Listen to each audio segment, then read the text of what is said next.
Jonathan Taylor. There he goes again. 50, 40, down the far sideline. He might do it again. 10, 5, touchdown. INDY. The Eastern Conference Championship has been captured by the Indiana Pacers. Alex Pillow wins the 109th Indianapolis 500. This is the Fan Morning Show with KB, JB, and Jeff. Wednesday is here, and for the first time in a while, the Colts will get back to practice. One of the more anticipated games, certainly of the season, coming up Sunday, 1 o'clock. James, you probably don't necessarily fall into this boat because you're obviously Colts-centric week in and week out. Mark Dykton, do you care about Jim Nantz and Tony Romo calling your team's game?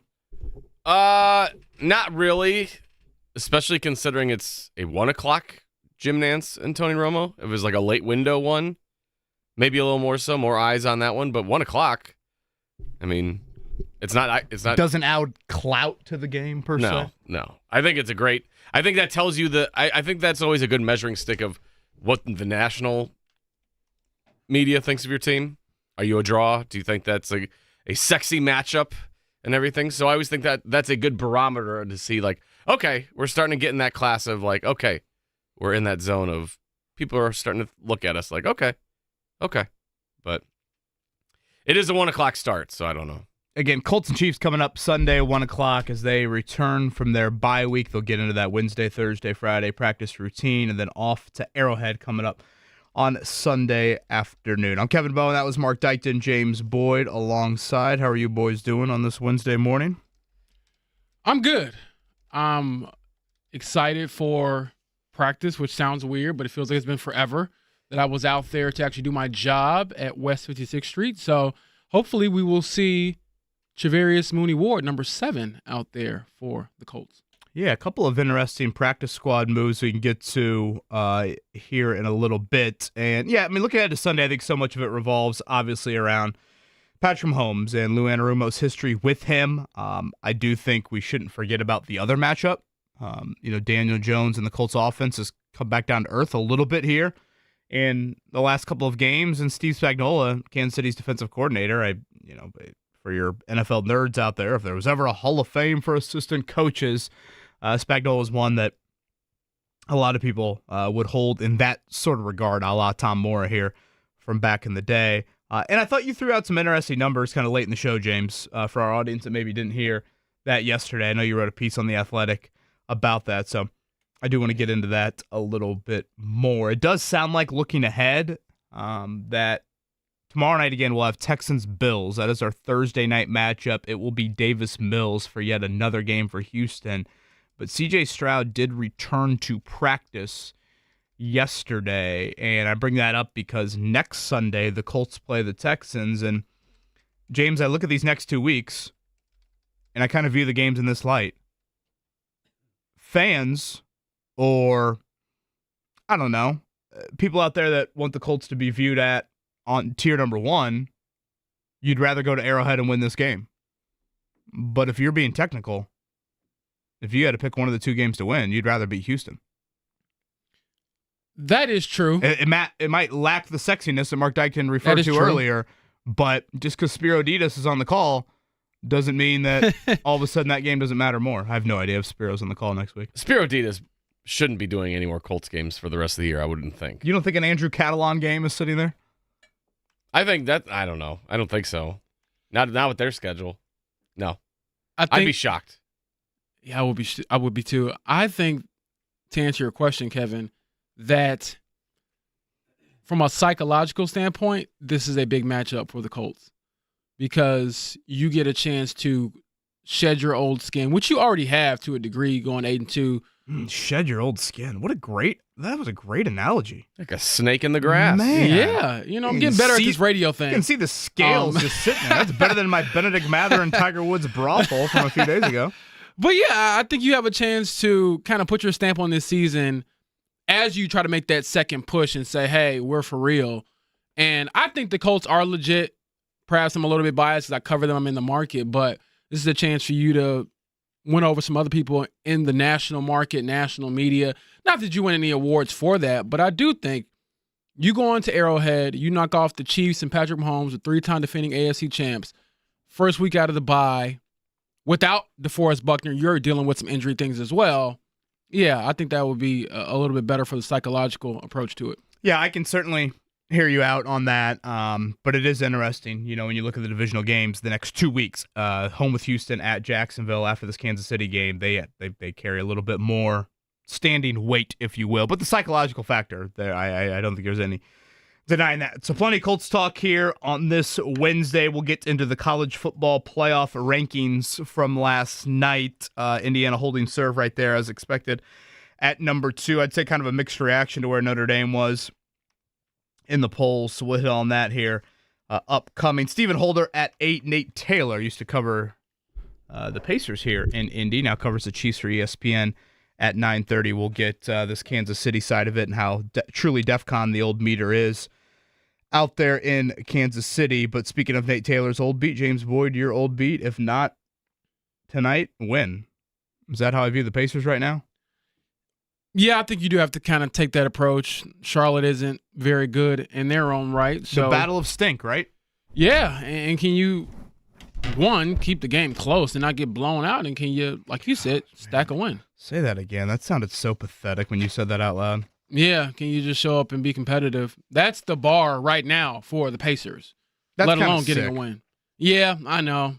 And talking to Rick Carlisle yesterday, which I'm sure we'll get into throughout the show, it's frustrating for him, and there weren't a lot of tangible solutions that I could really glean from his answers. I know he mentioned, like, we got to be better in transition defense, and we need Mathurin to score, but sometimes I just feel like this team, the spirit that they used to play with is not there. So how do you revive that? Pacers-Hornets tonight, the spread very close. It's pretty much a pick-em game. Brandon Miller continues to be out for the Hornets here. They have 4 wins on the season. So, yeah, I mean, you got Cleveland upcoming this weekend. I know you got the Wizards next week. They're terrible, but you just – and the fact that James said that and you're accurate in saying it, can they keep it close, is just such a sad state of where you're at right now for the Pacers. I'd add kind of shot quality to some of the stuff that Rick Carlisle did mention yesterday. Yeah. Transition defense, definitely. But, from a shot quality standpoint, what does that look like in your own building coming up? Tonight, the debut of LeBron James last night, 11 and 12 in 29 minutes for him. Your viewing, did you view that? Did you view a little Champions Classic? Yeah, I did watch LeBron's return, NBA record 23rd season. I told you if it's LeBron, Steph, or Kevin Durant, I'm probably going to try to watch it and sacrifice sleep to do so, because I feel like those guys will not be around very much longer, and I want to appreciate the Avengers that saved Team USA a couple summers ago. So, yes, I watched that and the Champions Classic as well.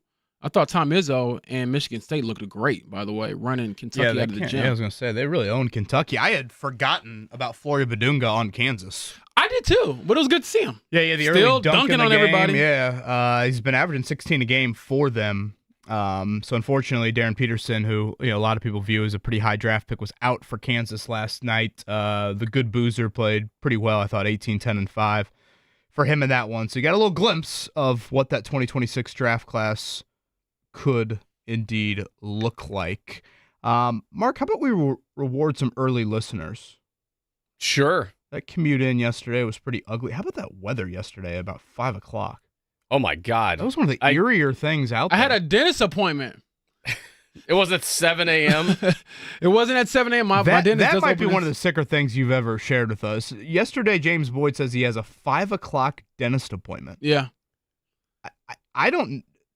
That sounds like hell on earth. Well, then he said he's had a 7 a.m. one before. Like, everyone, Yeah. I'm like, what? Like, No, you woke up, this is rolled how I out knew of I bed, and was like, a- I'm going to go get my teeth This cleaned. is how I knew I was a true adult. Yeah, I had to do What this. does your health insurance only cover if you're pre-sunrise and No, I post-sunset? mean, look, man, if you don't know anything about dentist office, which I'm sure you all do, they're not on time. So if you can get in there the first person, it is on time. So yes, my dentist office, before I joined the show, I would have dentist appointments at 7 a.m. And I live 5 minutes from where I get my teeth cleaned and never have any issues there. So I've done that. But yes, yesterday when it was pouring rain and looked like, Noah's Ark was going to be floating by, I had to go get my teeth cleaned. It's like a summer thunderstorm. Yeah. Yeah, I was picking up the girls from school, and all of a sudden, No like, there's cavities, by the way. there's some thunder, and I'm like, we better get going. I think it's about to go down here. And then sure enough, it did within like 5 minutes of getting home. I was like, oh boy, we just made it. But yeah, James is standing outside the dentist office like he's trying to get concert tickets back in the day. Dental hygienist. No, you know what's crazy? Those doors were open at 6:55. Respect. Unbelievable. Mark, how about 4-pack a week from Friday to Hinkle Fieldhouse? Butler's got a couple of these matinee tips here on weekdays coming up in the next month or so. So this is Black Friday, 2 o'clock, Wright State. Let's go fast fingers. How about 2 4-packs, Mark? 1 and 2 on the phone lines there. Butler, Wright State. Again, this is Black Friday, 2 o'clock here. Butler will actually play Friday afternoon out in the Greenbrier against South Carolina there. So we'll have Jake and JMV right here, of course, on the fan. But a little Fuego action for Butler and South Carolina coming up Sunday at the Greenbrier. As they've got a couple of opportunities there to pad their non-conference resume. But again, Black Friday coming up a week from Friday. That is a 2 o'clock tip if you're in the area and looking for something to do. Plenty to get to on the Colts front. A familiar face, a local face back on the roster here with that news item yesterday. We'll hit that. It is quite the anniversary here from a sports scene in Indy, and I don't think we need to rehash it in true depth, but I always think Rick Carlisle's words in describing that infamous night is always interesting, so maybe we'll throw that your way here at some point on this Wednesday morning as well. Kevin Bowen, James Boyd, and Mark Dykton coming at you, 93.5, 107.5, The Fan.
on 93.5 and 107.5 The Fan.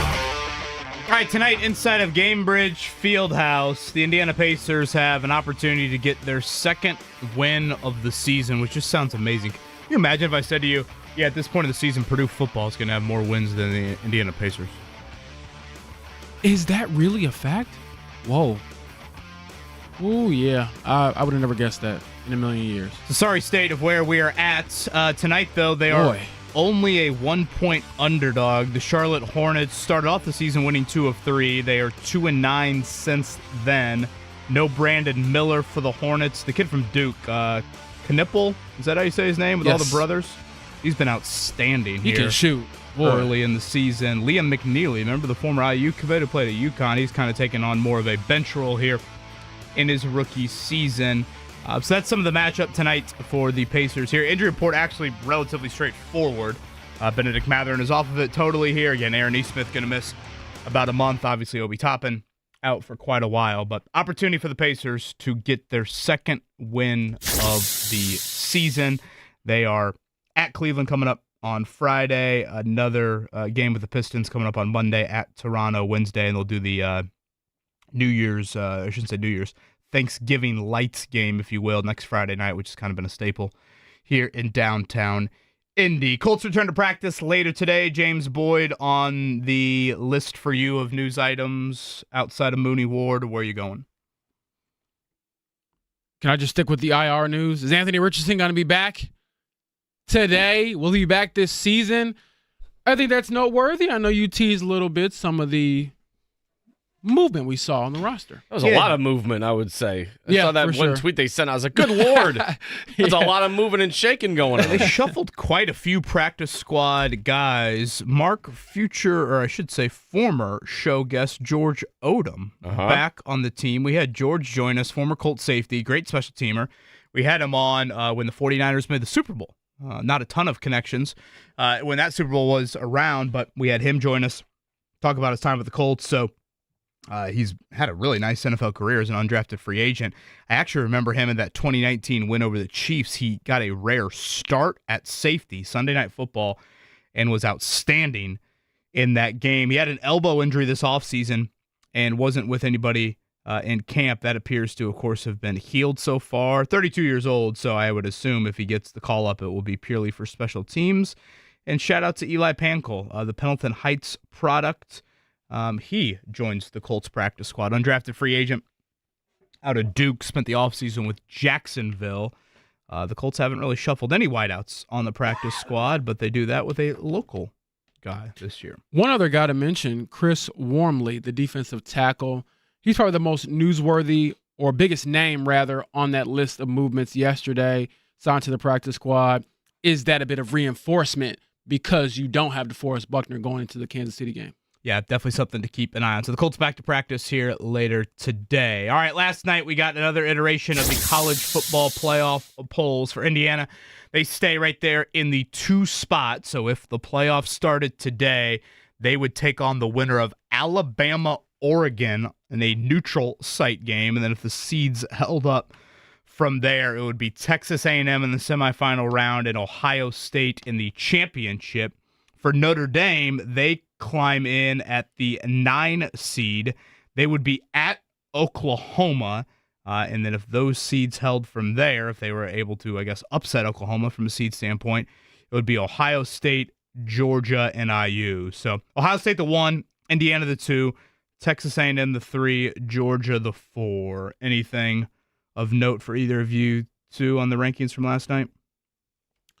No, I felt like this was okay. I wanted to ask you, how do you feel about that potential matchup with Notre Dame and Oklahoma? Yeah, Oklahoma, great defense, right? Yeah. And so, that matchup with Jeremiah Love, I think, would be pretty interesting. I think, honestly, this sort of environment or potential matchup is why the playoff exists. Like Notre Dame at Oklahoma. I mean, what a great, just matchup. And certainly would be a primetime game. I think one thing to note on Notre Dame, and I can't ignore it, and the committee was asked about it a whole lot last night, will we get to a point where the Miami head-to-head matters? Miami beat Notre Dame the first game of the year. By 3 points, a last-minute field goal in week 1. Since then, my eyes don't lie, your eyes don't lie, Notre Dame has been the better team than Miami. But you can't ignore the head-to-head. But Yeah. right now, Miami hasn't built up enough of a resume to get up there. I want to say last night they were 13th in the rankings. Yeah. So I think that is a question for Notre Dame here over the last couple of weeks. If Miami wins at Vodtech, at Pittsburgh, Notre Dame's got Syracuse and Stanford, not meaningful games on the resume. Does that become more of a conversation? That was something that they discussed a whole lot last night on the show. Basically, the committee said for now, Notre Dame is grouped together with, I want to say it's Oregon at 7, Oklahoma at 8, Alabama's just behind them. That's kind of where they're grouped, whereas Miami is still a little bit outside of that, so they don't factor in that head-to-head just yet. Again, college football this weekend, Indiana, Purdue, both with byes. Notre Dame Senior Day, they are a massive favorite over Syracuse. College basketball last night, IU Indy loses to Charleston Southern, per usual, a extremely high-scoring game in that one. The final there was a lot, 103-91, Charleston Southern over IU Indy, Evansville, and Purdue Fort Wayne, both drop contest. Coming up tonight, Indiana State in action. Oh, my Irish, Bellarmine. You guys coming over to see Nelly and watch the Irish? Got the Daisy Dip ready. Mark, you here to change diapers? No. I'm here for the French onion and the ranch dip. I mean, I thought I retired from changing diapers. I can pull down the jersey from the rafters and put it on one more time. You got one more blowout in you? Yeah, you know it. See, I ain't experienced that yet, You won and about I'm just going to 2:30 take your last word night. for it. Like I said, call Uncle JB when everybody's potty trained, and I'll be the best uncle ever. It's the most selfish thing I've ever heard. Hey, Purdue, I know my limits. Purdue and Indiana both back in action coming up tomorrow. Purdue in the Bahamas taking on Memphis there. Possible top 10 matchup with Texas Tech awaits if Purdue wins, and Indiana has Lindenwood. Any guess as to where Lindenwood is on a map? This sounds like a suburb of Chicago. I have no idea, though. Lindenwood. Mark Dykton? Yeah, I was going to say my grandma lives in Linwood, which is in a suburb of Chicago. Somewhere in the Midwest, I'm going to guess. So true. It does sound like a suburb from Chicago. Let's go meet our neighbors freshman year in the dorms. Where are you guys from? We're from Lindenwood. Oh, where's that? Well, suburb of Chicago. You look it up on a map. It's like an hour into the state of Wisconsin. St. Louis. Okay. For St. Lindenwood. Louis. Okay. Action here. Shout out D.D. Dorsey, former Colts running back. My I believe. Midwest spider sense was correct then. Yes, Mark Dykton all over that. And LeBron James Boyd, plenty of fuel left in the tank in his season debut last night. Yeah, I'm thinking if that's rustiness, he's a hell of a player. 11 points, 4 of 7 shooting, I believe, and then 12 assists to 1 turnover. There was a stretch there where he just threw dime after dime after dime, and not to mention Luka Doncic still put up, I think, 30-plus points, and he looked amazing as well. So it was, like I said, good to the old guard. I'm going to watch the old guys until I can't watch them anymore. That's my era, man. I'm going to be like my father when he tells me about Magic and MJ and Isaiah Thomas, and I'm going to, pass it down to my kids and tell them, hey, you don't know real basketball because I watch these guys. Lakers off to a very good start, and Michigan State wins the Champions Classic. The first game last night, and it was Duke over Kansas in the second game. Very nice start for the Big Ten here. Already some marquee wins. Of course, Purdue a part of that, winning at Alabama last week. All right, coming up on the other side, it is, yes, indeed, the infamous anniversary of one night in Detroit. I've always thought Rick Carlisle's comments he shared with us a couple years ago, just an interesting take and a different spin on kind of what happened there. We'll play that clip for you. Don't want to spend too much time on it. We'll play that clip for you at some point, and much more on the Colts and the Chiefs here coming up Sunday afternoon. A field goal underdog, the Colts in Kansas City, coming up at 1 o'clock. This is the Fan Morning Show here on 93.5, 107.5, The Fan.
feel it, baby?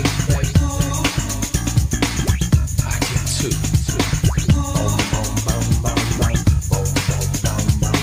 You're listening to the Fan Morning Show on Sports Radio 93.5 and 107.5 The Fan.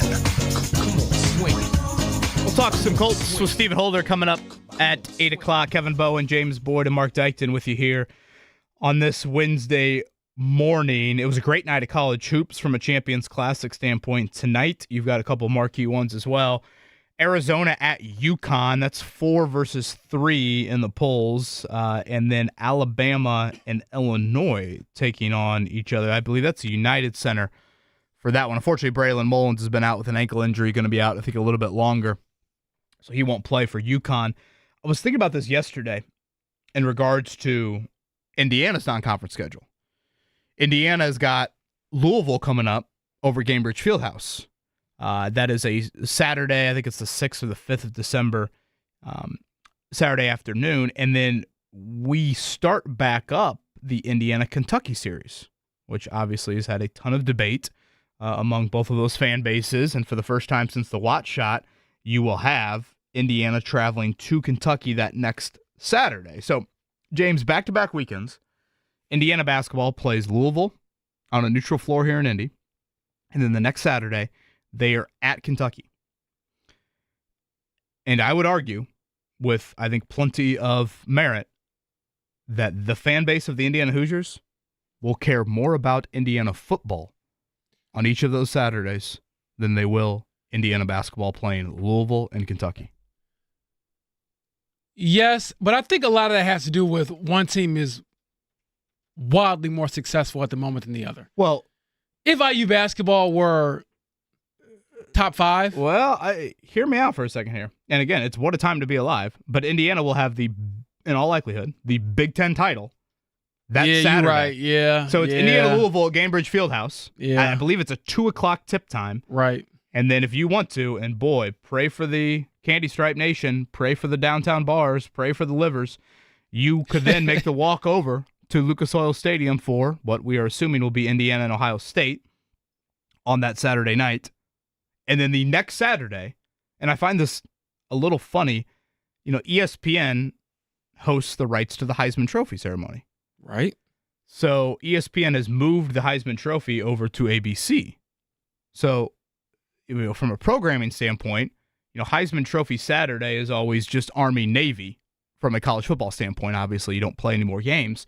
So ESPN thought to themselves, a couple months ago, hey, let's get kind of a marquee college basketball game opposite the Heisman. And let's just pick teams that probably won't have Heisman finalists. So what's the game? Tipping at the same time of the Heisman ceremony? I see Indiana your point. at Kentucky. I see your point. In basketball. So for back-to-back Saturdays, IU Nation will be more concerned, understandably, with their football program. Okay. Once you laid it all out, yeah, for sure. Which is just wild. Yeah. We're talking about championships and the biggest award in the sport, both of which you're in high contention for. I don't know what the odds are. Maybe Mark can check for us, but who's the Heisman frontrunner right now? Is it Fernando Mendoza? I believe it is. But, again, I've said this before about the Big Ten title.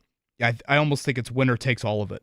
And by all of it, I mean number 1 seed in the playoff and also the Heisman Trophy. Like, I think Julian Sayin is probably, right there with Mendoza. And he looks so Fernando young. Mendoza plus 100. He is the front runner. Sayin plus 190 the second. Okay, so they're neck and neck. Man, Julian Sayin looks like he's 12. How old is this guy? Is he even draft eligible? He's 20. We've said Fernando Mendoza would be the campus tour guide when you visit schools. Would Julian Sayin be the one like in the back, kind of keeping the crowd under control? I feel like Julian Sayin would be the little brother of the sibling taking the visit. I'm not kidding. This kid looks very young. Very good player, by the way.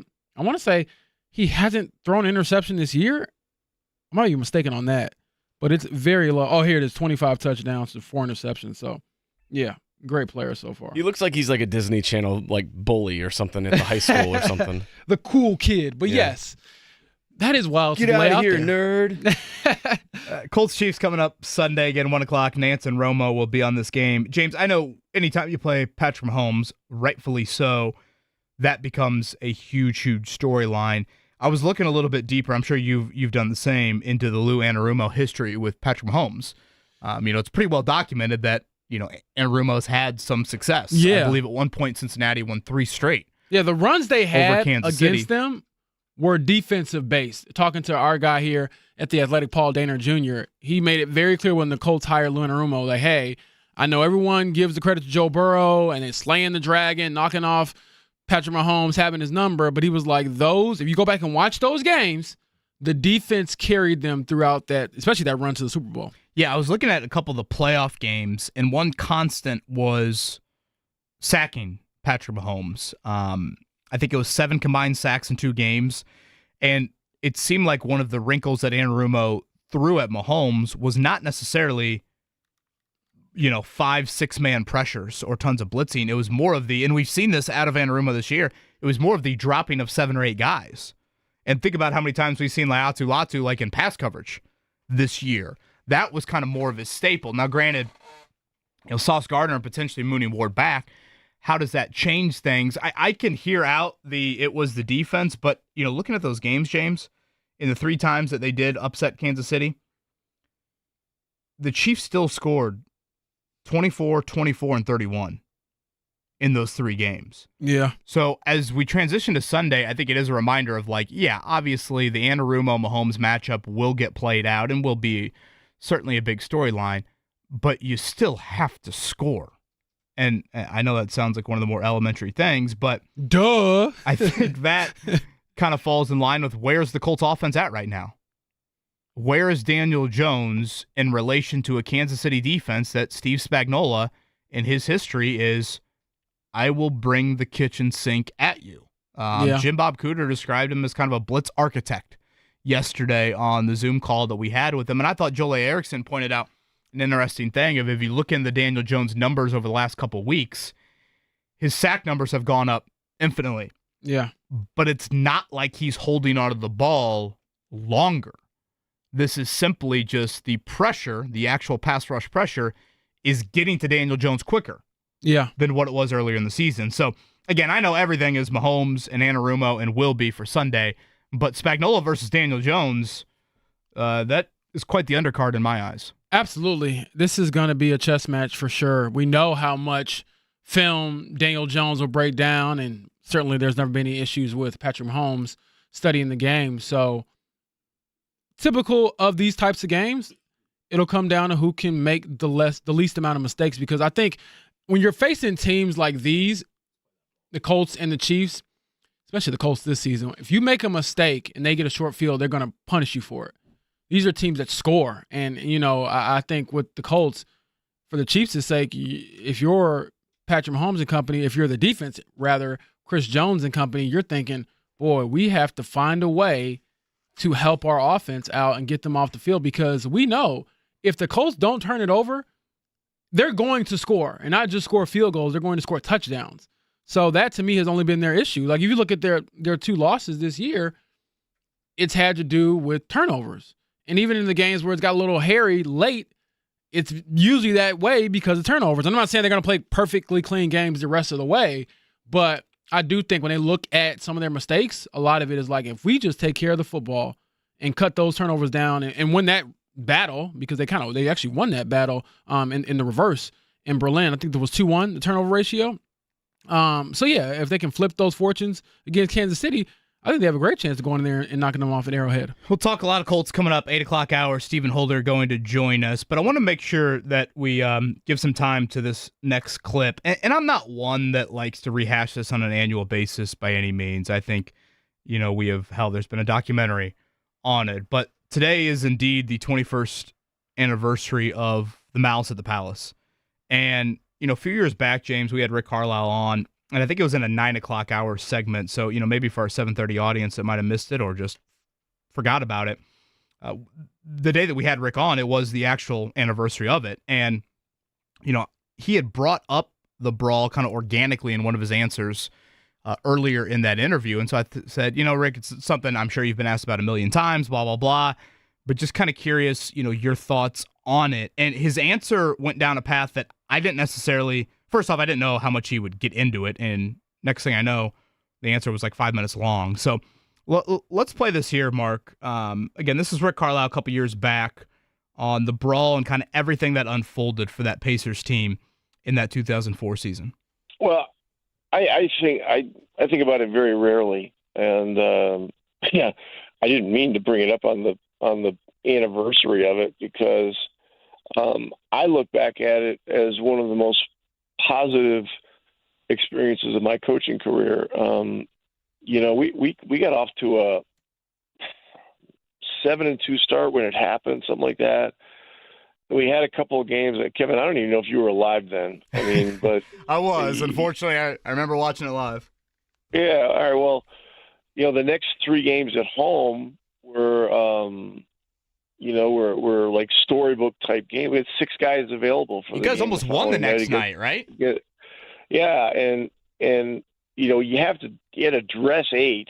That was the NBA rule, and we had suspensions, and so some of our guys had to stagger their suspensions, and it's one reason or one way that a suspension can be suspended, to the following game. And so we lost to Orlando the following night, then we won, I think, the next 2 or 3 at home. We got to 10-3 or 10-4. And then reality, stuck, kind of set in. We went on a West Coast trip. We had guys that were being signed out of I think it was the CBA at the time, the Continental League. Eddie Gill was one of them. Who else? There were 2 or 3 other Was it guys. Britton Johnson or some name popping into my head right now? Yeah, Britton Johnson was another. There was a third guy. If you said his name, I would know it readily. But you go out west, and the teams out west in those days were good, and we got smashed for like 5 games or something like that, and then came back, and it was. And Reggie Miller had been hurt, and he had been hurt in the last preseason game of the year that year, and so. He was out for the first 3 weeks of the season, and so it was tough sledding, and we were just clawing and fighting for any win that we could get. And then as we started to get guys back, in early December, whatever it was, Jermaine O'Neal's, I remember his suspension was shortened. Steven Jackson came back sometime in January. And there were other guys that were out health-wise. Here's always a story. You get guys back from long layoffs or long, being out with injuries or this kind of situation. You play bad for a while, and then you start playing better. And so, anyway, we ended up the season going on a 22-7 run. Really, that was fueled by Anthony Johnson, who had taken over the starting point because Tinsley had been hurt. And so, we ended up at the end of the year with the 6th spot in the playoff position. We played Boston, who was the 3 seed. We beat Boston in 7 games in one of the most bizarre series, you've ever seen. We lose the first game by 30. Their guys are talking about a sweep, and they're mimicking, brooms down at the end of the bench. A couple of the Boston writers write about it. Our guys get pissed. We turned around, win game 2 in Boston. We come home, win game 3, and then we lose game 4. So now it's 2-2. So now you're 2-2 going back to Boston, and game 5 on the road in a 7-game series when it's tied 2-2 is one of the most difficult ones. Well, meanwhile, we're having trouble getting the ball over half court against Marcus Banks, who's putting so much ball pressure full court. We bring back Jamal Tinsley, who hasn't played in 2 months or something like this. And Tinsley, we start him because Marcus Banks was starting for Boston, and Tinsley plays great, and we end up winning game 5. And then we come home, and we're playing game 6. It's a closeout game at home. Somebody, it was either Paul Pierce or somebody, or Antoine Walker, or maybe both of them. I think Pierce may have may have either fouled out or gotten thrown out of the game at the end. We get into overtime, and we can't get the game closed in overtime. And so now we're going back to Boston in Game 7, and everybody thinks we're sunk. And we get to Boston, and then we hang around in the first half, and then Fred Jones gets hot from 3 in the third quarter, makes like 3 or 4 in a row. And all of a sudden we pop it open. We win Game 7 at Boston by 28 points. I mean, it was one of the most unbelievable series you're ever going to see. And then we had packed for round 2, just because you had to, because if we won, we were going right to round 2, which was in Detroit against the Pistons, and that was Reggie Miller's last playoff series. Sure. It was a back and forth series. We split the first 2 games. I think we split the second 2 games, and we ended up losing in 6. Where in a game where Reggie had kind of a legendary game for the last game of your career if you're a guy in your late 30s, and it turned out to be a very positive year, and so I look at it. I look back at that experience as one of the most positive of my coaching career. I know there's a lot of talk about it, but the reality of that whole situation is that there was not one significant injury that came out of the brawl itself. Not one. There were all kinds of lawsuits and all kinds of ridiculous claims, this, that, and the other. And a lot of it was just nonsense. And, the way it turned out, there was a lot of talk, a lot of gyrations, a lot of replaying the thing over and over again. It was the perfect storm of the wrong thing happening at the wrong time. But there were no injuries. And, we came out of it very positively. So that's how I've always looked at it. One kind of grand takeaway I have, James, from Rick Carlisle sharing that with us again, 21st anniversary of the brawl today, the Malice at the Palace. That next night, Fred Jones missed the 3 at the buzzer to beat the Magic. They played 6 guys that night. I went up and looked at the box score, and Rick mentions, in that answer, they had to stagger some of the suspensions to try and, field a roster. Fred Jones played 48 minutes that night at 31 points. Eddie Gill played every minute. David Harrison played 44 minutes. James Jones played 43. Austin Crozier played 42. John Edwards, the only man off the bench that night, played 15 minutes. And, as I kind of fast forward to where we're at right now with this current Pacers situation, by no means is there any comparison to the Malice of the Palace and the health of the Pacers, but there is a comparison and opportunity. And Rick mentions in that answer, James Jones, Eddie Gill, and Fred Jones, they all of a sudden turned that into NBA opportunity. Yeah. And they had some sort of a career out of that. And if you're one of these guys right now with the Pacers, you've got opportunity. And I'll just single Jarris Walker out because he's the most heralded of a top 10 pick that is, in his first 2 years, it's kind of been hard to get him consistent minutes. And, so many times with these high draft picks, yes, it is a lot about your talent and your development, but it also is a lot about opportunity. Like Aaron Nesmith, if he wouldn't have got it in Boston, he had to be moved from Boston to get the opportunity. Very good point. If you're these guys on the roster right now, you couldn't dream of a better situation. As bad as that sounds, and health is contributing to it, you better take advantage of it, or else your stay here isn't going to be very long at all, and your stay in the association might not be very long at all. I would definitely agree with that. 2 things, and I'll get back to your point. For me, I always kind of dismissed the fact that they had a season after the brawl, meaning that they continued the season and they actually had a lot of success. And as Rick laid out, you went up against the team that you were fighting against literally in the playoffs. And you had, one around and things like that. So that to me is always kind of sobering in a sense, because I'm like, wait a second, you weren't supposed to be there. Well, and take that one step further. Rick mentions Reggie Miller's final game. Yeah. And I can picture it right now. I mean, the emotions inside of that building that night. And I think it was Michelle Tafoya maybe interviewing him after the game. And we've asked Rick about this. When he takes Reggie out of the game with 15 seconds to go in the game, it's Larry Brown, who, if you remember the night of the brawl, him finally getting to the mic and his voice kind of crackling a bit on the mic that night with his emotion. Well, what does Larry Brown do? Reggie's final game?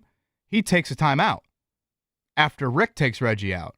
Why does he take a timeout? Because he wants the standing ovation to continue. Yeah. And it was very movie-like, frankly. And you go to November in the brawl, and then you fast forward to whatever that was, April, and the Reggie scene is one of the more emotional ones, right up there with Peyton's return, frankly.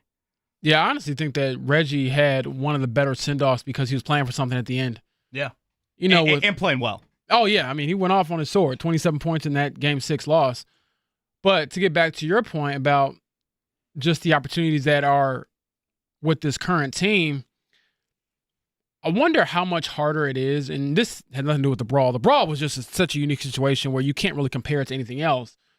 But how much harder is your opportunity to kind of seize when so much else around you is in flux? And I say that for Jarris in particular because he's the one coming into the year that I felt like had the least amount of identity in his game.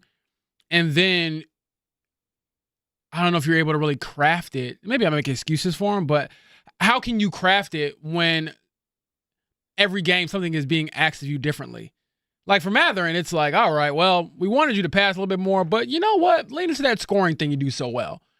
What is it for Jarris? And I would like to know, maybe that's a question for him that I will ask at some point. Maybe I'll make it over tonight to do so.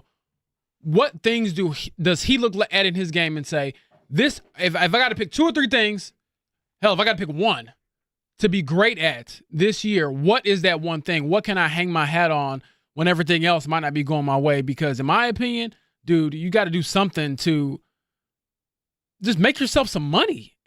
To be frank, can I be a defensive stopper? Can I be a rebounder? Right. Can I be... That's something Rick mentioned yesterday. Yeah, a guy who defends, 1 through 4, whatever. Can you do something to that level that makes all of us say, hey, at least you're good at this? Because right now, I can't say that about his game. Yeah, I think that's a fair statement. Tonight, Pacers-Hornets inside of Gainbridge Fieldhouse. Shockingly, they are close to about a pick 'em for this game. So if not tonight, I don't know when, frankly, the Pacers will get that next W. Much more on that, much more on the Colts. Stephen Holder joins us next.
You're listening to the Fan Morning Show on 93.5 and 107.5 The Fan.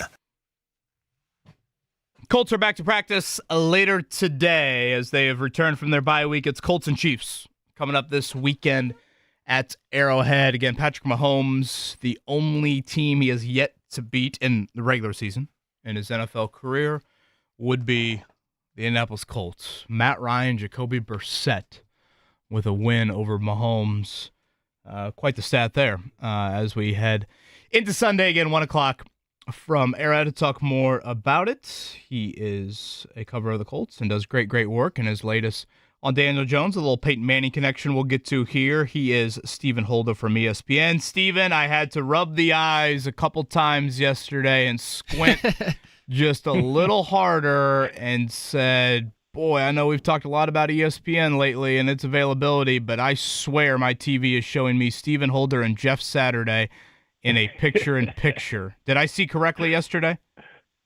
I believe you did. I mean, we're tight. I don't know what you're talking about. Like, we are basically BFFs. No, I love Jeff. Jeff is great at TV. In fact, like he's really good at it. Really a natural. Look, he was. Some might consider that a dig, Mr. Holder. Great at TV. What about everything else? Hey, listen. That is my coworker. Okay. Look. I mean, listen. We all know this. When you have a reporter/subject relationship, it gets testy. So we got testy at times, and I think that's healthy.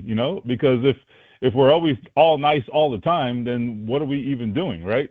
So that was just a reality of it. But that's in the rearview mirror, and I think we're all where we're supposed to be now, doing what we're supposed to be doing. I apologize for going down this path. I really don't want to, but it's kind of where my brain is at right now. We'll get to Colts and Chiefs in just a second. But in all seriousness, have you ever chatted with Jeff post-interim coaching career about him wanting to try to get into coaching again? I mean, obviously he coached high school before this, or do you think TV will be kind of his calling card here moving forward? It's a good question. I have not had that conversation with him, and I actually wonder, now that you mention it. I don't know. I do know that, well, we all know, frankly, that coaching was something that was of interest to him. I don't think he was ever ready to maybe make the commitment until Jim Irsay personally called him and gave him that opportunity. Just sort of put him on the spot. That was a little bit of a unique situation, a super unique situation, obviously. But I think coaching was always of interest to him. Like we know he had conversations about it with the Colts in the past. He just never really pulled the trigger. I would say this, without having talked to him about it, all I can say is that I do think that the experience as an interim coach was probably eye-opening for him in terms of what the job requires. It's never ending. Okay, the hours are hard, they're long. Shane Steichen, I don't know, that guy doesn't sleep. Okay, he really doesn't. I don't know how he does it, but he doesn't sleep. And I think that's a reality that's really hard to grasp until you actually do the job. And I've had this conversation with like Reggie Wayne, who went from being a player to coach, and nothing can prepare you for it, to be completely honest. Well, all I know is you need to be asking the real questions next time you see Jeff Saturday, okay? That's what we need from you at ESPN, you and your big-time reporting. But jokes aside, I thought you did a fantastic piece recently on Daniel Jones and his relationship with David Cutcliffe, his former coach at Duke. So for those who haven't read the story, I encourage you all to read it.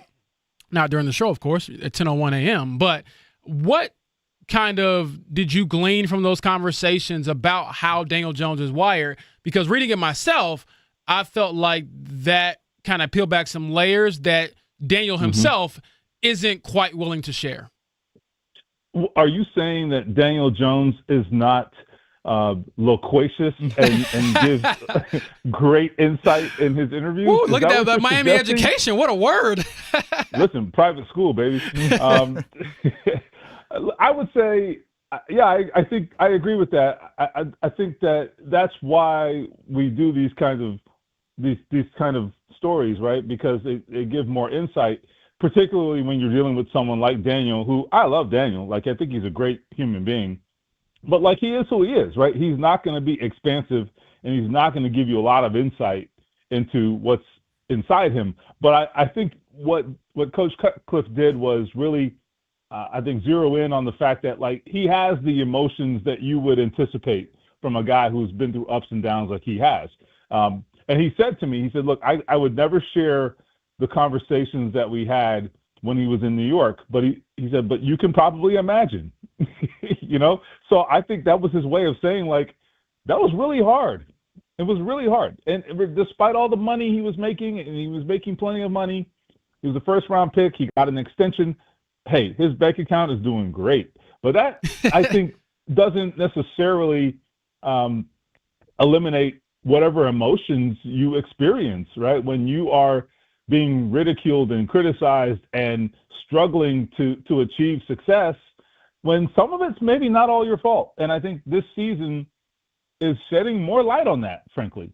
And so anyway, he also said, Coach Cutcliffe said that he emphasized that Daniel is really, really happy right now and that he loves it here. So take that to mean whatever you want in terms of his future and the Colts working things out with Daniel for the long term.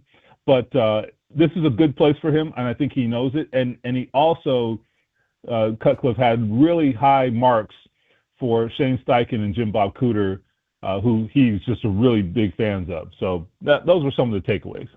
Stephen Holder, ESPN, where you can find his work. Stephen, you've been on quite the run, if I must say so, lately with some of your pieces. I would add the Carly Ursay-Gordon piece a few weeks back was really, really good. For maybe our audience that might have missed it, a favorite anecdote or two as you made your way around the locker room and really got several different stories from players in regards to Carly's presence around the organization. Well, I think the one funny thing was Michael Pittman Jr., who he is the antithesis of Daniel Jones, right? He tells you everything, so which I love. I mean, that is my guy. Like Michael Pittman is unbelievable, and he said, you know, when I was a rookie, I was sitting in the meeting room, in the wide receiver meeting room, and he's like, there'd be this lady in the back of the room every day, and I just started wondering one day, like, who the hell is she? And he said he asked one day, like a month in, like, hey, who's that lady in the back of the room? And they're like, yeah, that's the owner's daughter. And he was like, oh, I better sit up straight. But what he emphasized is that she never intervened or interrupted, I should say. And her role was completely to be an observer. And that's the one thing that I think everybody emphasized, that we understand this a little more locally than nationally. But nationally, people are just becoming aware of the Ursay sisters, and seeing Carly on the sideline is really jarring for some people. I've heard from people in the league who are like, why are you defending this? This is crazy. And I've actually said to them, look, I get it. And some years ago, I probably would have felt the same about you, felt the same as they do, right? Having this owner on the sideline, like for who, for what? But once you, understand her position and why she's doing it, and then also see that they are not fazed by it. It very clearly is more than just words. I know they say they're not fazed by it, but I think you can see it, right? There's a real relationship between Carly and people in the organization. They don't feel threatened by her presence there, and it's because of the way she handles it and handles herself. And so it really is about just understanding and getting as much background as possible. That is how you're going to make good decisions based on what she says and what she believes. So we'll see in the long term if this works, but I don't think there's anything wrong with it. I think she makes very good points, and if they don't have a problem with it, then I don't think we should either. Again, Stephen Holder is with us here on the Payless Liquors Hotline. Colts and Chiefs coming up on Sunday afternoon. Stephen, James shared with us a couple numbers that he found interesting about the Colts at this point of the season yesterday. And one of them was the blitz rate from Lou Anarumo. James, you said 22.7, is that right? Yes, 22.7 this year. I believe last year it was at 17.5, which was 30th in the league. Now they're up to about 15th. So definitely an uptick here in the blitzing percentage. With DeForest Buckner out and Sauce Gardner / Mooney Ward potentially in, how do you expect that number to shift, if at all, here moving forward?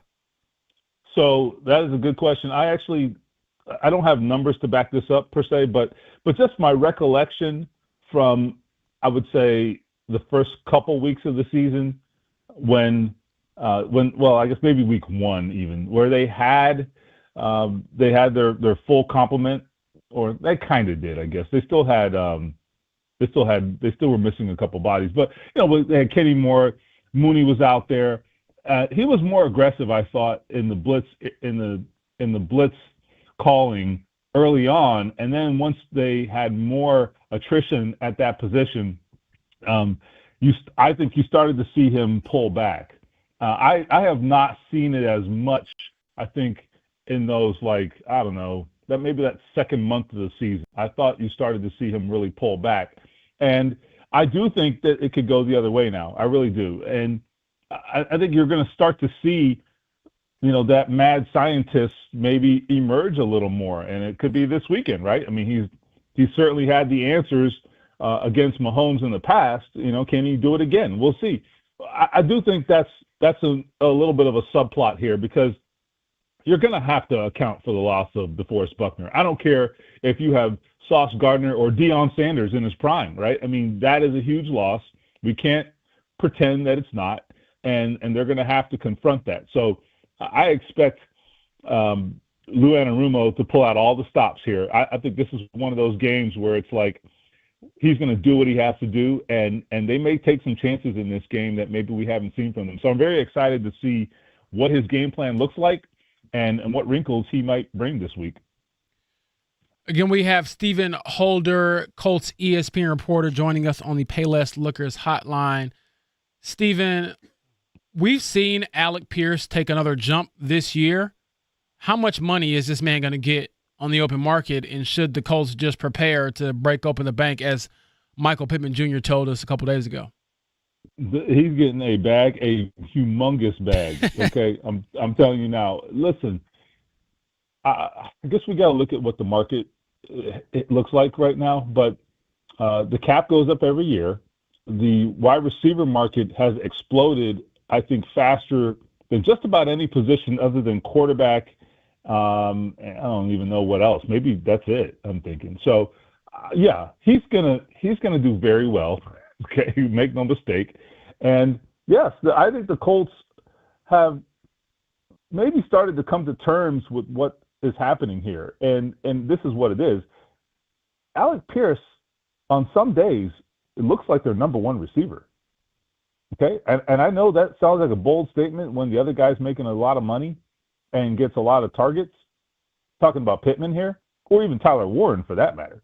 But I'm just telling you, I think he's been their best receiver this year. I mean, am I crazy? I don't think I'm. No, I don't think that's a crazy statement at all. Yeah, I think he's been their best receiver. So, all right, you want to let that guy walk? I'm telling you. I mean, listen, if they do, he's having a tryout this weekend for the Kansas City Chiefs. I'm thinking, so that's basically what this is going to be, a Chiefs workout for Alec Pierce. So I would suggest that the Colts try to get something done immediately after the season, if not sooner. Sending a chill down Colts fans' spines here on this Wednesday morning. Don't you dare give him to the enemy. I would definitely say. You want to go face that? You want to go face that for the next 5 years? Okay, good luck. Yeah, and I would echo. Patrick Mahomes and Alec Pierce. Good luck with that. Definitely echo what you've said. I think he's been the number one, and honestly, he possesses the hardest trait to replace, in my opinion, which is the deep ball element, which I think is critical when you're trying to assess, all right, are you re-signing guys? How do you kind of build moving forward? Again, Colts and Chiefs back at it here coming up, or I should say Colts back to practice coming up. We'll see about the status of Mooney Ward and Steven's latest, David Cutcliffe and Daniel Jones. A great read over on ESPN. Steven, we'll see you in a few hours, man. Okay, see you guys. That's Stephen Holder right there, Payless Liquors hotline. That number that you mentioned yesterday late in the show, James, of the blitz rate, I think I don't necessarily label this weekend as necessarily a great indicator of what is to come with how the Colts will handle their pass rush, because I think when you face Patrick Mahomes, a la Lamar Jackson, a la Josh Allen, it's almost a separate file in the cabinet of like, let's pick out the Mahomes file. Yeah. It's just not applicable to every single quarterback you face. No, it's not. But that blitz rate number, and I guess talking specifically about Mahomes this week, what I was sharing with you kind of in that 7 o'clock hour, if you look at the Lou Anarumo history against Patrick Mahomes, and again, there is winning success against it, a lot of it, though, is rooted in a 3 and 4 man pass rush getting home, in 7 or 8, making Mahomes hold on to it and hold on to it and hold on to it, Mm-hmm. and not really find anything. Are the Colts equipped right now to do that? Because personnel-wise, I almost think of it of the reverse. You trust your corners now on an island, and you need to bring more to alleviate no DeForest Buckner. Like dropping Latu in coverage has worked this season a time or two, but if you drop your best pass rusher now in coverage, what does the 3 and 4 man pass rusher look like? Is Mahomes just going to sit there and pad it for 6 seconds and eventually someone's going to break free? I think that's a really interesting element to Sunday. Absolutely. And then knowing just the people he has on the other side, he's throwing the ball too. So you don't want to give a guy like Rashee Rice 6-7 seconds to get open because he will. Travis Kelce, for as old as he is still first ballot Hall of Famer and probably a top 10 tight end in the league right now today. You don't want to give him more opportunities to create plays. And we hear it often from coaches, and I'm sure Lou Anarumo feels the same way. When you allow Patrick Mahomes to get to some of the off-platform, off-schedule stuff, that's when he really hurts you and gashes you. Yes, I think he's one of the best players when it comes to fundamentals and in the pocket, but we all know what makes Patrick Mahomes different is the ability to extend plays and deliver when you're kind of up against the clock as far as getting him to the ground or getting him to throw the ball away. So I am very curious to see, again, how does the absence of DeForest Buckner get absorbed to some degree? Because like you said, you can't completely solve that because he's such a great player. And also, I've been eyeing it all week. If Charvarius Mooney-Ward is out there, how much does that offset some of that absence? Because then you would have, in theory, 2 lockdown corners on your outsides. 13 targets, 9 catches for Travis Kelce last week. So I know a lot of talk about, is this it for Kelce? I know he did have one big drop last week, but from a production standpoint, kind of back to normal Kelce there and how much Mahomes looked his way against Denver. All right, Mark Dykton, let's check it down. The Morning Checkdown on 93.5 and 107.5 The Fan. Tonight's inside of Gamebridge Fieldhouse. I never thought Pacers-Hornets would be a game I would circle on the calendar, but if not tonight, when? The Pacers are playing the 4-win Hornets. No Brandon Miller for Charlotte. James, the spread is 1 point here. Oh, boy. I'm already sweating thinking about it. It is time for Matherin to drop a 50 ball. Let's get the win. Why do I feel like that's necessary for the Pacers to get a win? It might be, but I honestly something. feel like with the green light he's going to be given, get the shots up, brother. Get paid and get a win. Again, for Charlotte, it's been a lot of young guys. I believe LaMelo Ball is back healthy. Brandon Miller is supposed to return at some point here soon. I don't believe it's tonight. I probably should double-check that. But again, the Pacers back inside of Gamebridge Fieldhouse as they take on the Charlotte Hornets. College football playoff rankings from last night. Indiana holds in that number 2 spot. No real surprise, really, with the top 4. Ohio State is 1. Indiana is 2. Texas A&M is 3. And and Georgia is 4. Who would you rank right now as the second best team in college football? If you had to bet on the second, Ohio State's a favorite to win it at all, who would you say is 2? Is it Indiana? Or do you look at the Georgia Bulldogs there at 4? I'm gonna go Indiana. I know it's a homer pick, but I feel like they got a really big marquee win on their resume, winning at Oregon. They've handled business with blowouts. They've handled business in close games. They've won a variety of different ways. And they have a quarterback, I think, that can take them to the promised land. So I'd lean towards IU. Give them that respect. If the seeds held up with the current bracket that we saw last night, Oregon could be the second-round opponent there for Indiana. So, again, they get a bye into the quarterfinal. They would take on the winner of Alabama-Oregon. So think about this. Our first-round matchups that we would get with last night's bracket, You have Alabama at Oregon and Notre Dame at Oklahoma. Inject that into your veins. This is the time of year where in a few weeks it'll get very fun because every game's going to feel like everything. Yeah, we probably get a little bit more into this Notre Dame-Miami discussion, but I probably should ask Stephen Holder about it there. If the head-to-head for Miami in Week 1, should it carry more weight than it currently does with both teams having 2 losses? I'll try not to be biased whatsoever when that discussion comes up. College basketball, as we look ahead to tomorrow, Purdue and Indiana both back in action. 2 very different opponents, 2 very different locations. Indiana in Bloomington taking on Lindenwood. We discovered that is in St. Louis. Is that right, Mark? That's what you told me. I'm believing you. Did you lie to us? Should I get a map out? No, I think it is. St. Charles. I think I looked it up. Okay. I think I have some distant cousins, maybe. There. Oh, Purdue's in the 23andMe. Bahamas.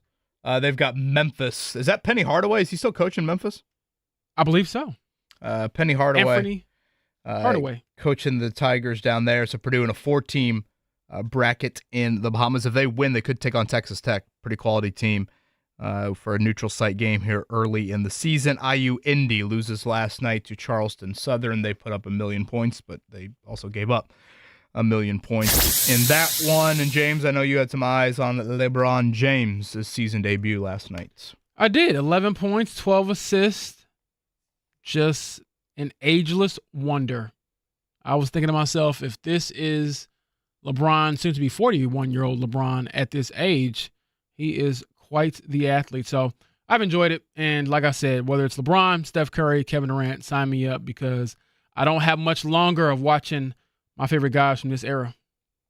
Basketball, mortality is what you're saying. Yeah, basically. I mean, and it's crazy that, again, it's getting to the point now, though, with some of these athletes, Kevin and Mark, they push the limits because as much as we talk about LeBron being the old guy, Steph Curry is not young. I want to say he might be in like year 17 now, and he's 37, and he's scoring 40, on the regular, it feels like. Same thing with Kevin Durant. He had 35 the other night, and I'm like, when are you guys ever going to drop off, and will it just be a choice? Like, you know what? I'm just done playing. But I do kind of respect the guys who stick around long enough to still be good.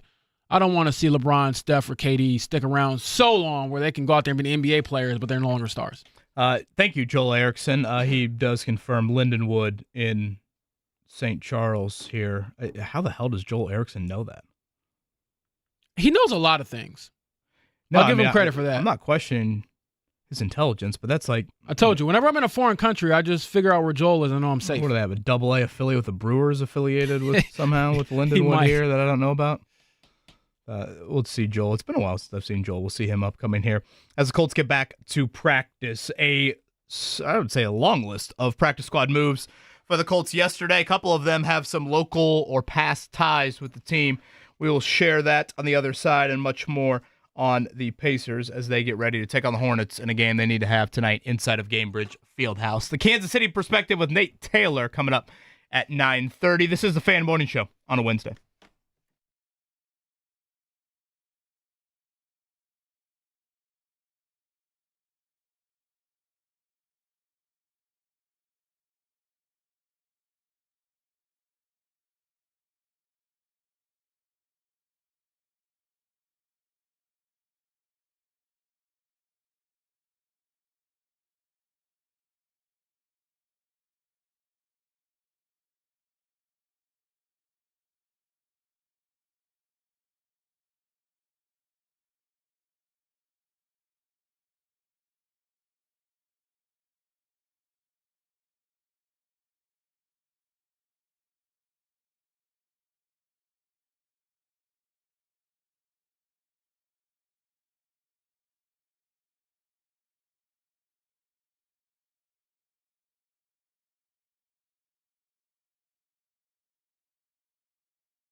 You're listening to the Fan Morning Show on Sports Radio 93.5 and 107.5 The Fan.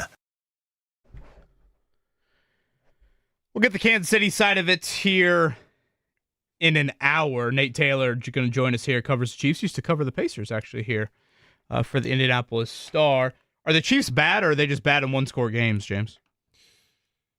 That's a great question. I think they're just bad in one-score games, and it's kind of the inverse of what we saw last year, where we all knew they were kind of flawed, but they won seemingly every one-score game. Sometimes it was like, is this voodoo? Right. We've said it quite often with the Chiefs. They're inevitable. Yeah.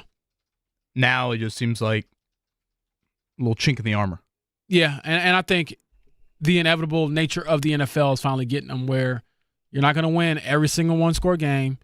You're not going to be supremely healthy throughout this whole thing. Every 3rd and 6 to Kelsey to ice the game. Yeah. Every defensive pass interference. I was going to say a couple of penalties go your way. Yeah. Yeah, so they feel vulnerable, and boy, if the Colts can knock them off come Sunday, that would really put them on the ropes for, let alone trying to win their division for, I think, a 10th straight time, whatever that is, just getting into the dance. Would that be their signature win of the season if they knock off the Chiefs at Arrowhead? Oh, easily. I think so. Yeah, I mean, what else would even be in the But category? then other like signature wins, I know Chargers was a good win at the time. Chargers have tapered off a little bit since then. Yeah, I mean, looking back on it, would it be the dramatic Broncos? yeah. The Broncos? Yeah, I guess I kind of I feel like my brain chalked up the Broncos as a loss. I know. And then the leverage I penalty do happened think and how you win it, I don't want to get too technical, like winning it, no matter how you do it matters. But how you do it, I totally forgot about the Broncos. I think could speak to that, because the Broncos one still feels like, oh man, and they got bailed out, and that was no fault of their own. Broncos made a penalty, ref called it correctly. You get rewarded for that. But if you go to the Chiefs and without all the weirdness of an end of game leverage penalty and you still win the game, yeah, I think this is their biggest, most signature win. Although I will say the most exciting right now has to be Berlin. Yeah, I would say it would still be this one, Mark, even looking back on the Denver. You know, there's just something about week 2 at home. It's different than week 12 on the road, the class of the AFC for the last decade. Yeah, and then you kind of know the landscape of the NFL right now. Right, there's in just the more AFC. at weight. You know, there's just more, frankly, I would agree. on the line. Let me here. rephrase. Would it be the signature win when the season plays out? Like if they got a win on Sunday, would that be the signature win on the season? Well, I thought James said it well earlier. Psychologically, this is probably the one that the most talking heads would speak on. But if you really want to get into the nitty-gritty of standings and playoff chances and winning your first division title since 2014, point to Houston next week. Point to Jacksonville the week after that. Point to the last 2 games of the season. Is it Jacksonville, Houston the last 2 of the season? Yeah. Home against Jacksonville, at Houston. I mean, those could carry massive weight. So psychologically, yes, Mark, potentially, but I think from a pure standing standpoint, especially week 17 or 18, you could have one of those games like we've had in recent years where, you know, everything's on the line or a massive amount is at play here to get your first home game in 11 years. Nationally, I could see the Chiefs game being the talking point. Locally, I think it would be one of the division games, especially at Jacksonville. If you finally get that. I was going to say, that is your marquee matchup. Yeah. Go down there and win in Duval County and for some reason get that stench off your back. That's the fly in the house you can't get. Yeah. Do you go swatter? Or do you just roll up the magazine? Swatter or a towel? I was going to say, I'm probably a towel guy because I don't have You start whipping the towel swatter around. You start, lassoing it up. Yeah, I don't have a swatter. And I certainly don't have a magazine at the house. Magazines, I feel like I only see it like places I don't want to be, the dentist's office, the doctor's office. I still can't believe you had a dentist appointment at 5 o'clock. I got to get my teeth cleaned. No cavities, by the way. Your boy is good. I floss twice a day. Might as well put all the crowns in my teeth anyways. If you have a dentist appointment at 5 o'clock, you might as well. James Boyd, you have always shared with us the high road is for losers, I think is a direct quote from you. Yes. Too much traffic. Too much traffic on the high road. Are you a fan of like second person always gets caught? Are you one of those people?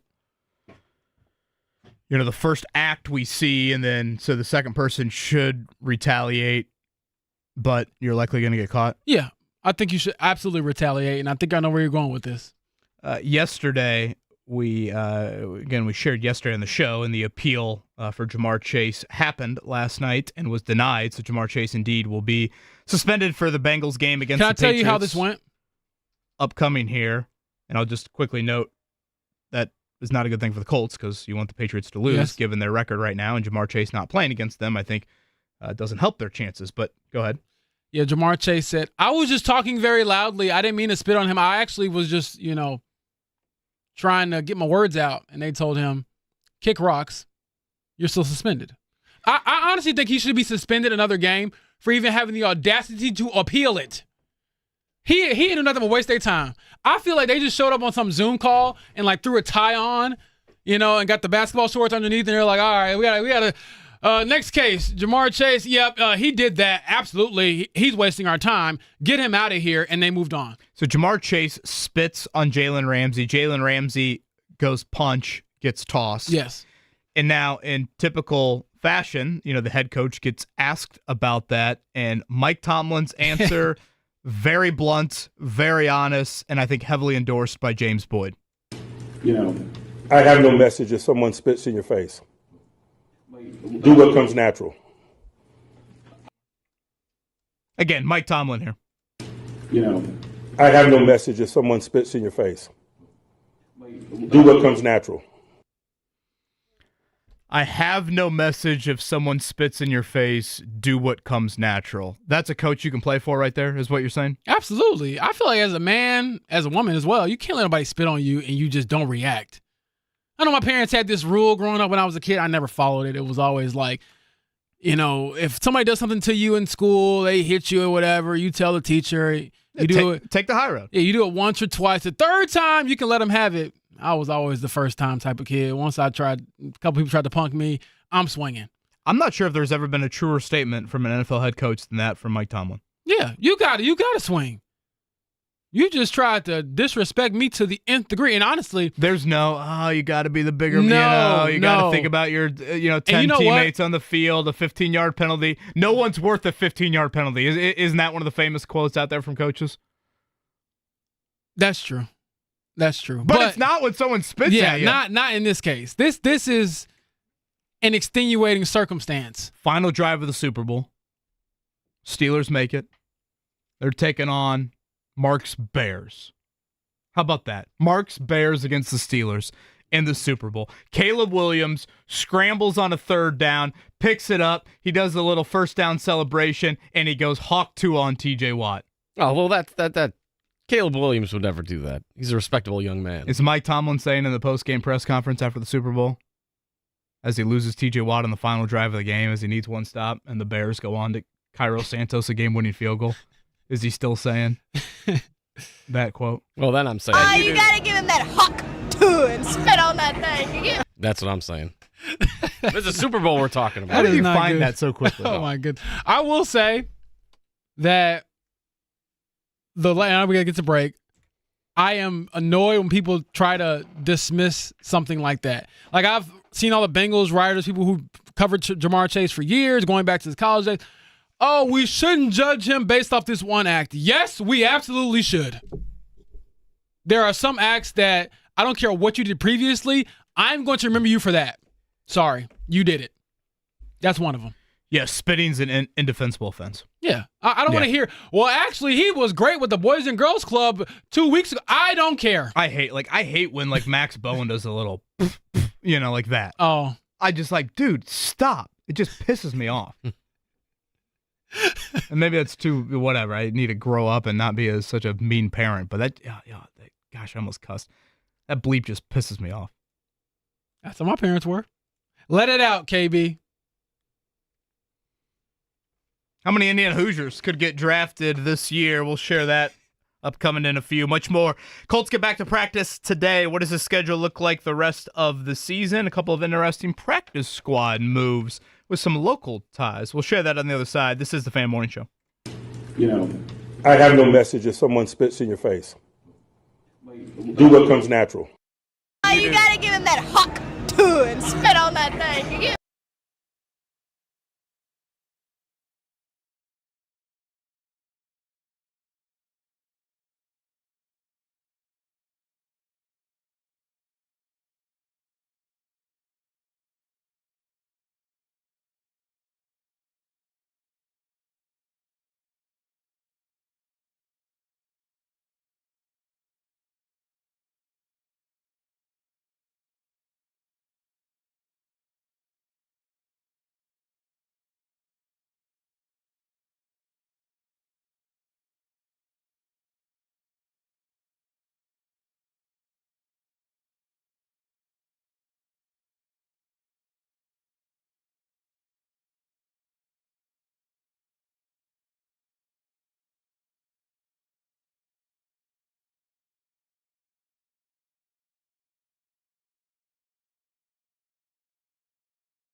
You're listening to the Fan Morning Show on Sports Radio 93.5 and 107.5 The Fan.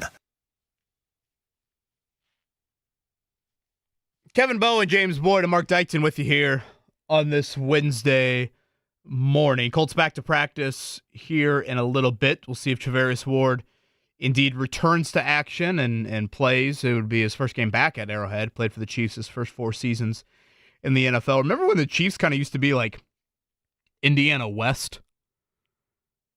I think Carson Steele is on their practice squad now. They still have a couple of Indiana guys. Drew Tranquil, the Fort Wayne product, plays a key role for them defensively. George Karlaftis, of course, from West Lafayette, one of their better pass rushers. I think they had Peyton Hendershot at tight end there for a little bit there. They had several Indiana ties. That is true. You think Patrick Mahomes cares that he's never beaten the Colts in the regular season? No. You really don't?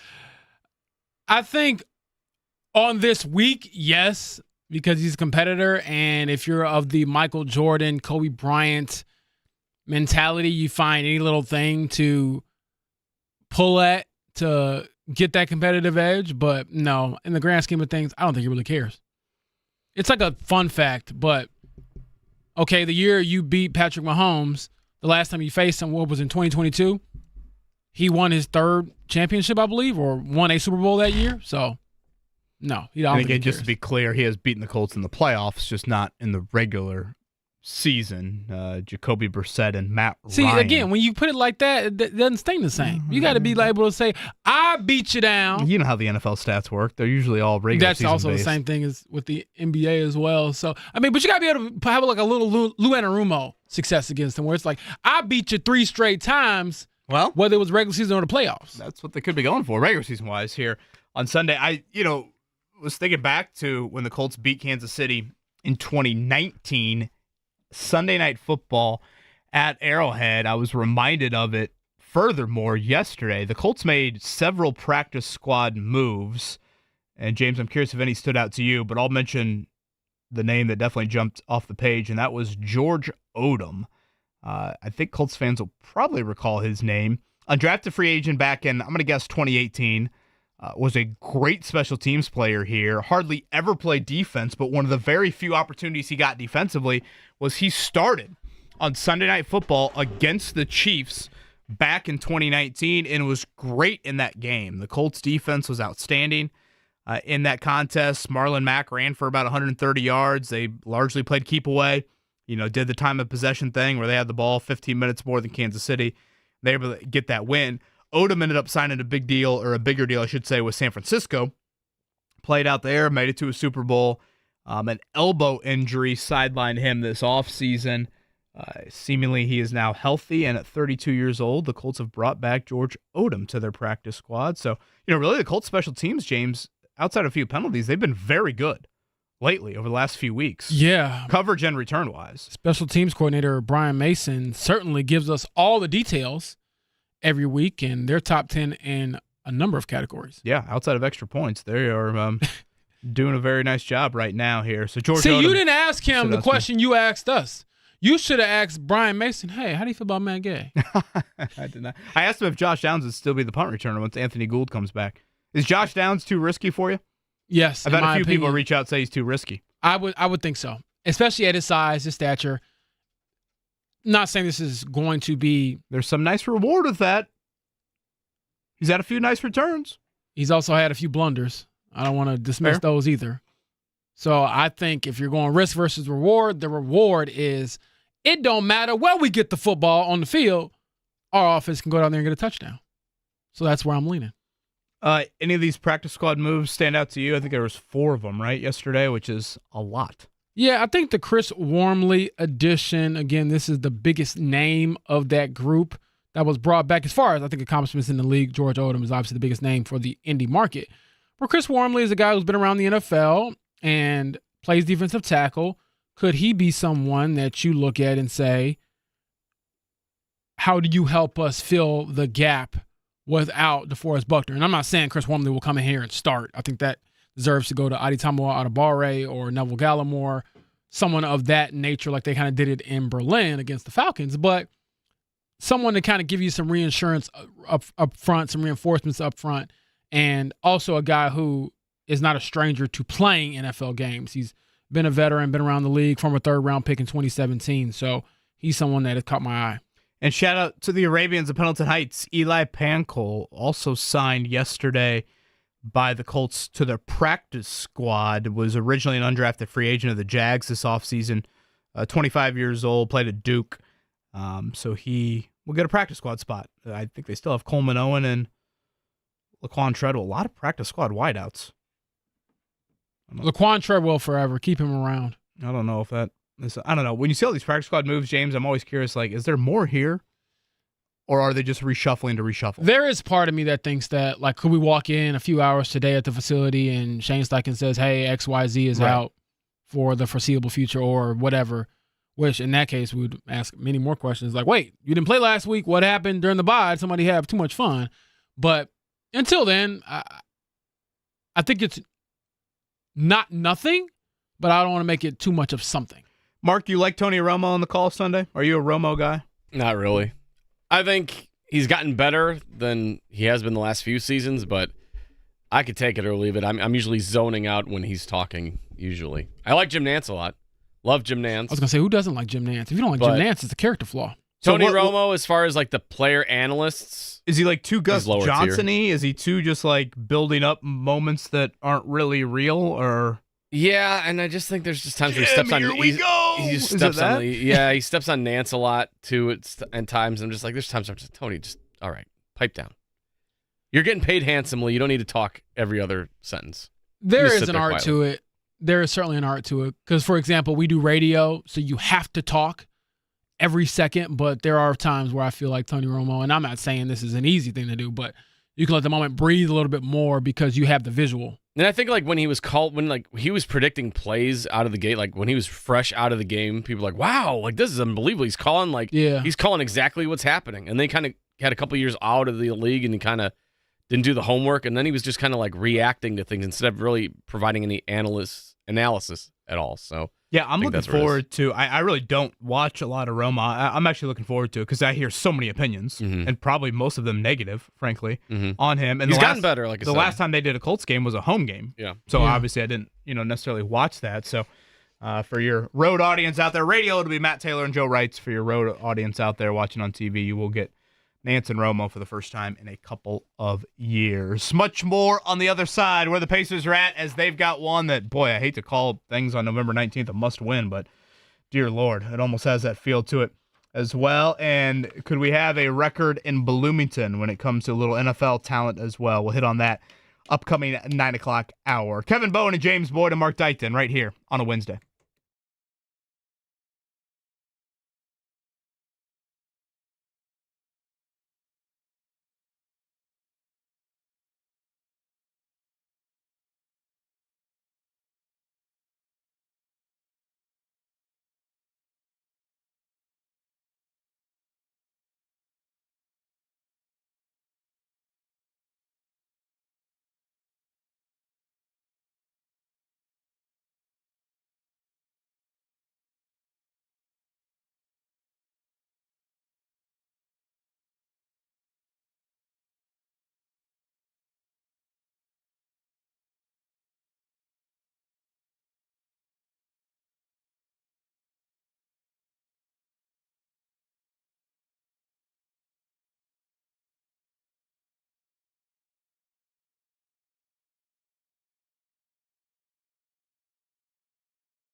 You're listening to the Fan Morning Show on Sports Radio 93.5 and 107.5 The Fan.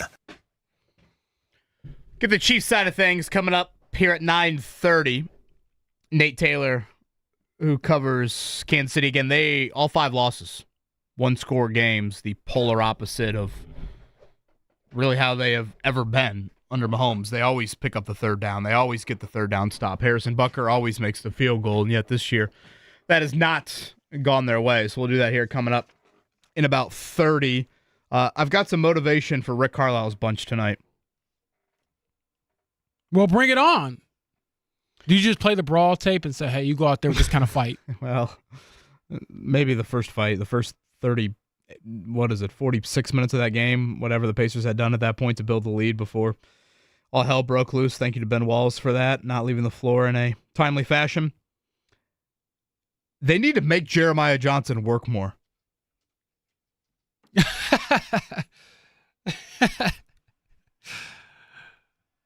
Make JJ work more on 3. Not the Colts. The Pacers sideline reporter has not been seen Everybody very often bring on it the in. sideline. Make JJ work on 3. JJ wears these great suits and everything, and unless you're watching pregame or postgame, we don't get to see him. Again, JJ does, when the Pacers have a halftime lead, he does a walk off to the locker room halftime interview. When the Pacers win, he also does the end of game on-court interview. So he's done one of those. The end of game interviews this season. I believe they've only had 3 halftime leads. So how many games have they played so far, Mark? Are they 1-13? Is that right? I believe 1-12. 1-12? All right, let's say they're 1-12. That's 13 games. They're 1-13. Are they 1-13? 1-13. 14 games times 2 is what, 28? Yes. So 28 opportunities for JJ to work more. And the Pacers have only made him work 4 of those 28 times. Make Jeremiah Johnson work. He's coasting on that paycheck right now. Those suits don't buy He's themselves. not coasting. He's not been given the best opportunity there, Mark. That's right. Great pregame stuff, great postgame stuff, great in-game when Chris Denari tosses to him. But I like when Jeremiah Johnson's on my tube. I want to see the suit. So that's my Pacer motivation for tonight. Make Jeremiah Johnson work more on 3. I'm Jeremiah Johnson, and I approve this message. Transition D, shot quality. Those are a couple items Rick Carlisle hit with us yesterday in the 9 o'clock hour. Again, the Pacers and Hornets tonight inside of Gamebridge Fieldhouse. But you know what helps your transition defense? 1-point underdog. Scoring. Okay, so I asked Rick that. Because right now, James, they are historically bad on offense. There was a part of me that thought no Tyrese Halliburton, their perimeter defense should be better. So you think it's offense is weighing the defense down more versus the vice versa of it, the defense is weighing the offense down more? Yeah, I do. Because I went through this conversation with Tony East on Locked On Pacers a couple nights ago, and he talked about with Tyrese, right? Him not being in the lineup, some of us thought it was a fine way to view it. Even in the absence of Tyrese, could the Pacers be better defensively? Because we know that Tyrese, that's not really a strong suit of his. He's great for passing lanes, but like one-on-one ball defense, he'll tell you. Yeah, he gets hunted. I got to get better on that end. But the difference between having Halliburton out there versus not, even if Halliburton is a guy who gets hunted on defense, your offense operates at such a high level that you're forcing the other team to take the ball out of the hoop. So your defense is already set. So a set defense with Halliburton is still more formidable than not having him out there, maybe having better individual defenders, but you can't score enough to get your defense set up. When you're constantly clanging off the rim, you're giving guys opportunities to take it off the rim, push it in pace. You know, there are times where you just need to be able to put the ball through the hoop and force the other team to slow down for 2 seconds. That just doesn't happen, and it leads to, I think, a lot of instances where you get up and down the floor a few times and teams are getting advantages because they're playing 4-on-3, 3-on-2, because you missed a shot for a long rebound or you're out of position because you just can't put the ball in the basket. Yeah, I do think that's a really fair point. Again, it goes back to what we shared yesterday of, Tony East had that just staggering statistic of 21 straight quarters you had been outscored. Finally, the fourth quarter on Monday night, you were able to outscore Detroit there. I mean, that to me is just, it's one of the more astonishing numbers. I mean, there's a lot you could point to for this 1-13 start, but I would say that is pretty close to the top of the list. I was thinking about this yesterday, and we chatted with Dane Brugler, NFL draft analyst, when it comes to Indiana. And I wanted to look this up because Dane shared with us, James, what did he call? He called Omar Cooper Jr. probably a top 100 pick. Yes. So that's what, top 3 rounds? Yeah. Day 1, day 2 guy. Elijah Surratt, he mentioned coming into the year, probably a 4th or 5th rounder, and has improved his stock. Yeah, so maybe 3rd, 4th round in a similar range. Obviously, Mendoza's going to go very, very high. I would assume, offensive tackle-wise, again, some of these guys, eligibility, they could still come back, how it is. But like Carter Smith, D'Angelo Pons on defense, Aiden Fisher, Indiana could have a lot of guys drafted. And I looked this up. If you go back to the modern drafts, which pretty much is kind of the late 80s, early 90s, the most players Indiana has had drafted in a single year is 3. Which is just kind of wild. That is wild. 250-some picks. In 2016, you had Jason Spriggs, Jordan Howard, Nate Sudfeld. 2010, Roger Saffold. Remember, Jamie Curlew was a great player at IU. And Ray Fisher. But then before that, you got to go back to like early 90s, late 80s, when they had some very impressive teams to get that. So, you start playing out this list here. I would see no reason why Indiana wouldn't have 5, 6, 7 guys drafted. And hell, they could have, 3 or 4 go on the first 2 days of the draft. Yeah, if the over-under is 3.5, you got to take the over. You got to take the over. Brugler also shared about Mendoza, for those that missed it yesterday. He said at the start of the year, he had 4 quarterbacks ranked in his top 20. Mendoza was one of them. And Mendoza's the only one that has stayed there. So this class, we talk so much about this, 2026 quarterback class. Remember, was it, didn't the Rams trade out around 1 last year? Yeah. To get. They always do. I was going to say, it was a year that, the Rams didn't have a first-round pick. That's every year. Right, but they didn't do that to buy. Right. They did it to get a pick for next. They have Atlanta's first-round pick, which, can you imagine the Rams win the Super Bowl in draft 3 overall? Yeah. I think they're trying to set themselves up. There's a world where they win the Super Bowl and they draft Fernando Mendoza and pass the torch for Matthew Stafford. Yeah, I think they're trying to, like you said, set themselves up for the post-Matthew Stafford era. And honestly, if you're trying to thread the needle, they're doing it about as well as you can. Wouldn't you, if you're Fernando Mendoza, wouldn't you sign up for that too? Go to an organization 100%. like the Rams over going to like the Saints or something? Yeah, spend 100%. one more year perhaps learning from Matthew Stafford before you take the reins. Yeah. Sean McVay is your head coach? 100%. Sign me up for that. Am I being too biased with Notre Dame right now? Yes. This is always. Now, I think Mark has no idea what I'm about to say. Doesn't matter. But as soon as he heard bias in Notre Dame and Kevin Bowen in the same sentence, he immediately jumped on me. Is that true? Do you know what I'm about to say? I don't know where you're going, but the amount of Notre Dame basketball we've talked in just a few short weeks is more than I think we ever have otherwise if you weren't on this show. I think you're going football, right? Notre Dame Bellarmine tonight there. Bellarmine.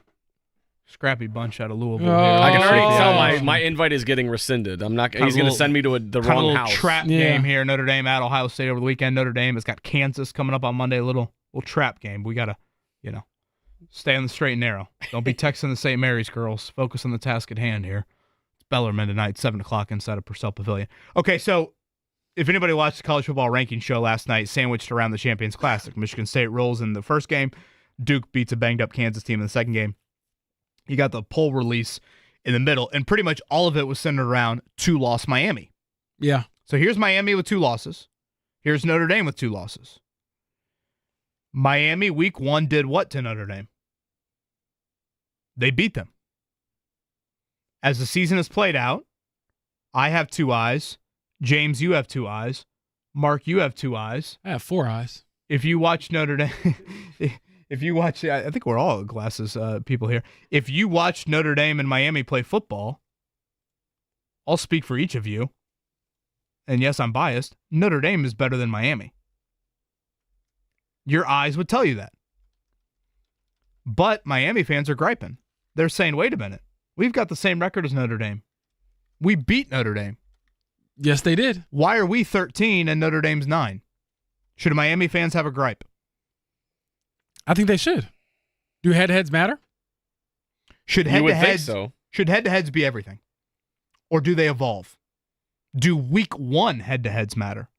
Do the fact that Notre Dame played at Miami matter? Don't they say 3 points for home field? Sounds like excuses to me. What was the final score of that game? Was that a 3-point game? 3-point game. So here I am showing heavy Notre Dame bias. Are you guys going to rip me for it? I'll say this.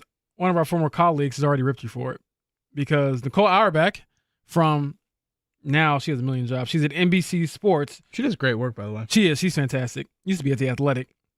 So she put out a tweet last night. It said the college football playoff chair, Hunter Yurachek, says that Notre Dame and Miami have not been compared to each other because they are not close enough to each other in the rankings. Mentions Miami has 2 losses to unranked teams, and Notre Dame has 2 losses to teams in the committee's top 13. And then here's our colleague, Taylor Tannenbaum. She chimes in and says they literally played on the football field. Gosh. Good argument. I'd love to just rip Taylor right now. I mean, I know. I does it not matter to play head-to-head? What are we playing the games for? I know. I think it just is also, like Kevin said, where it landed on the schedule. Like, that was such an early season game. That's where everybody's finding their with footing and all that stuff. If it had just happened like a week or two ago, I feel like it would carry more weight. And I would like to think, and it's easy for me to say in the cheap seats, but I'd like to think if you remove Notre Dame and you put that team as Purdue, I would like to sit here and say, wait a minute. Purdue has played on the road at Miami week 1 with a first-time starting quarterback and lost by 3. And then I've watched the rest of the season play out. And again, you guys watch college football on a weekly basis. You both would sit here and say Notre Dame is the better team than Miami, right? Correct. Right now today, yes. I would. So that's where I struggle with it. Like, there is part of me that's like, wait a minute, why else do you play the games? Taylor Tannenbaum said it perfectly. She also works for ACC Network. That is true. That is true. Theory. No, you are not lying. Whenever I do see this, I have to, I didn't mention that part because it would have hurt my argument. I think it could be an absolutely fascinating debate for the committee here in a few weeks. Now, Miami has at Virginia Tech and at Pittsburgh to end the year. Notre Dame just beat the brakes off Pittsburgh. Yes, Miami's about to play Pittsburgh. That is a very comparable November piece of data. And to me, the old transitive property. I think you're evaluating the whole resume. 12 games of it. I mean, Notre Dame had yes, they are excuses, but I think they are valid as well. Of like, Notre Dame had a freshman starting quarterback starting in that environment on the road and lost by 3 points. I don't think they should be.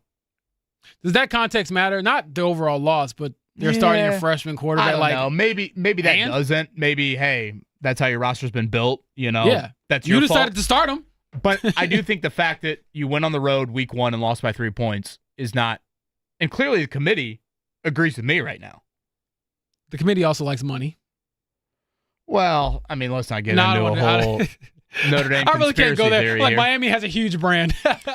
But I do think this is why college football is one of the greatest, dumbest sports, because we sit here and we have arguments like this, and they will never end. Well, you will never be happy. No matter how the committee chooses, there is always going to be somebody on the outside looking in like, you know what, you wronged me. It was the case back in the day, too, when they were letting the computer do it. Like, the computer doesn't know anything. Exactly. They're not watching this. So now it's like, people don't know anything. Now get the humans in.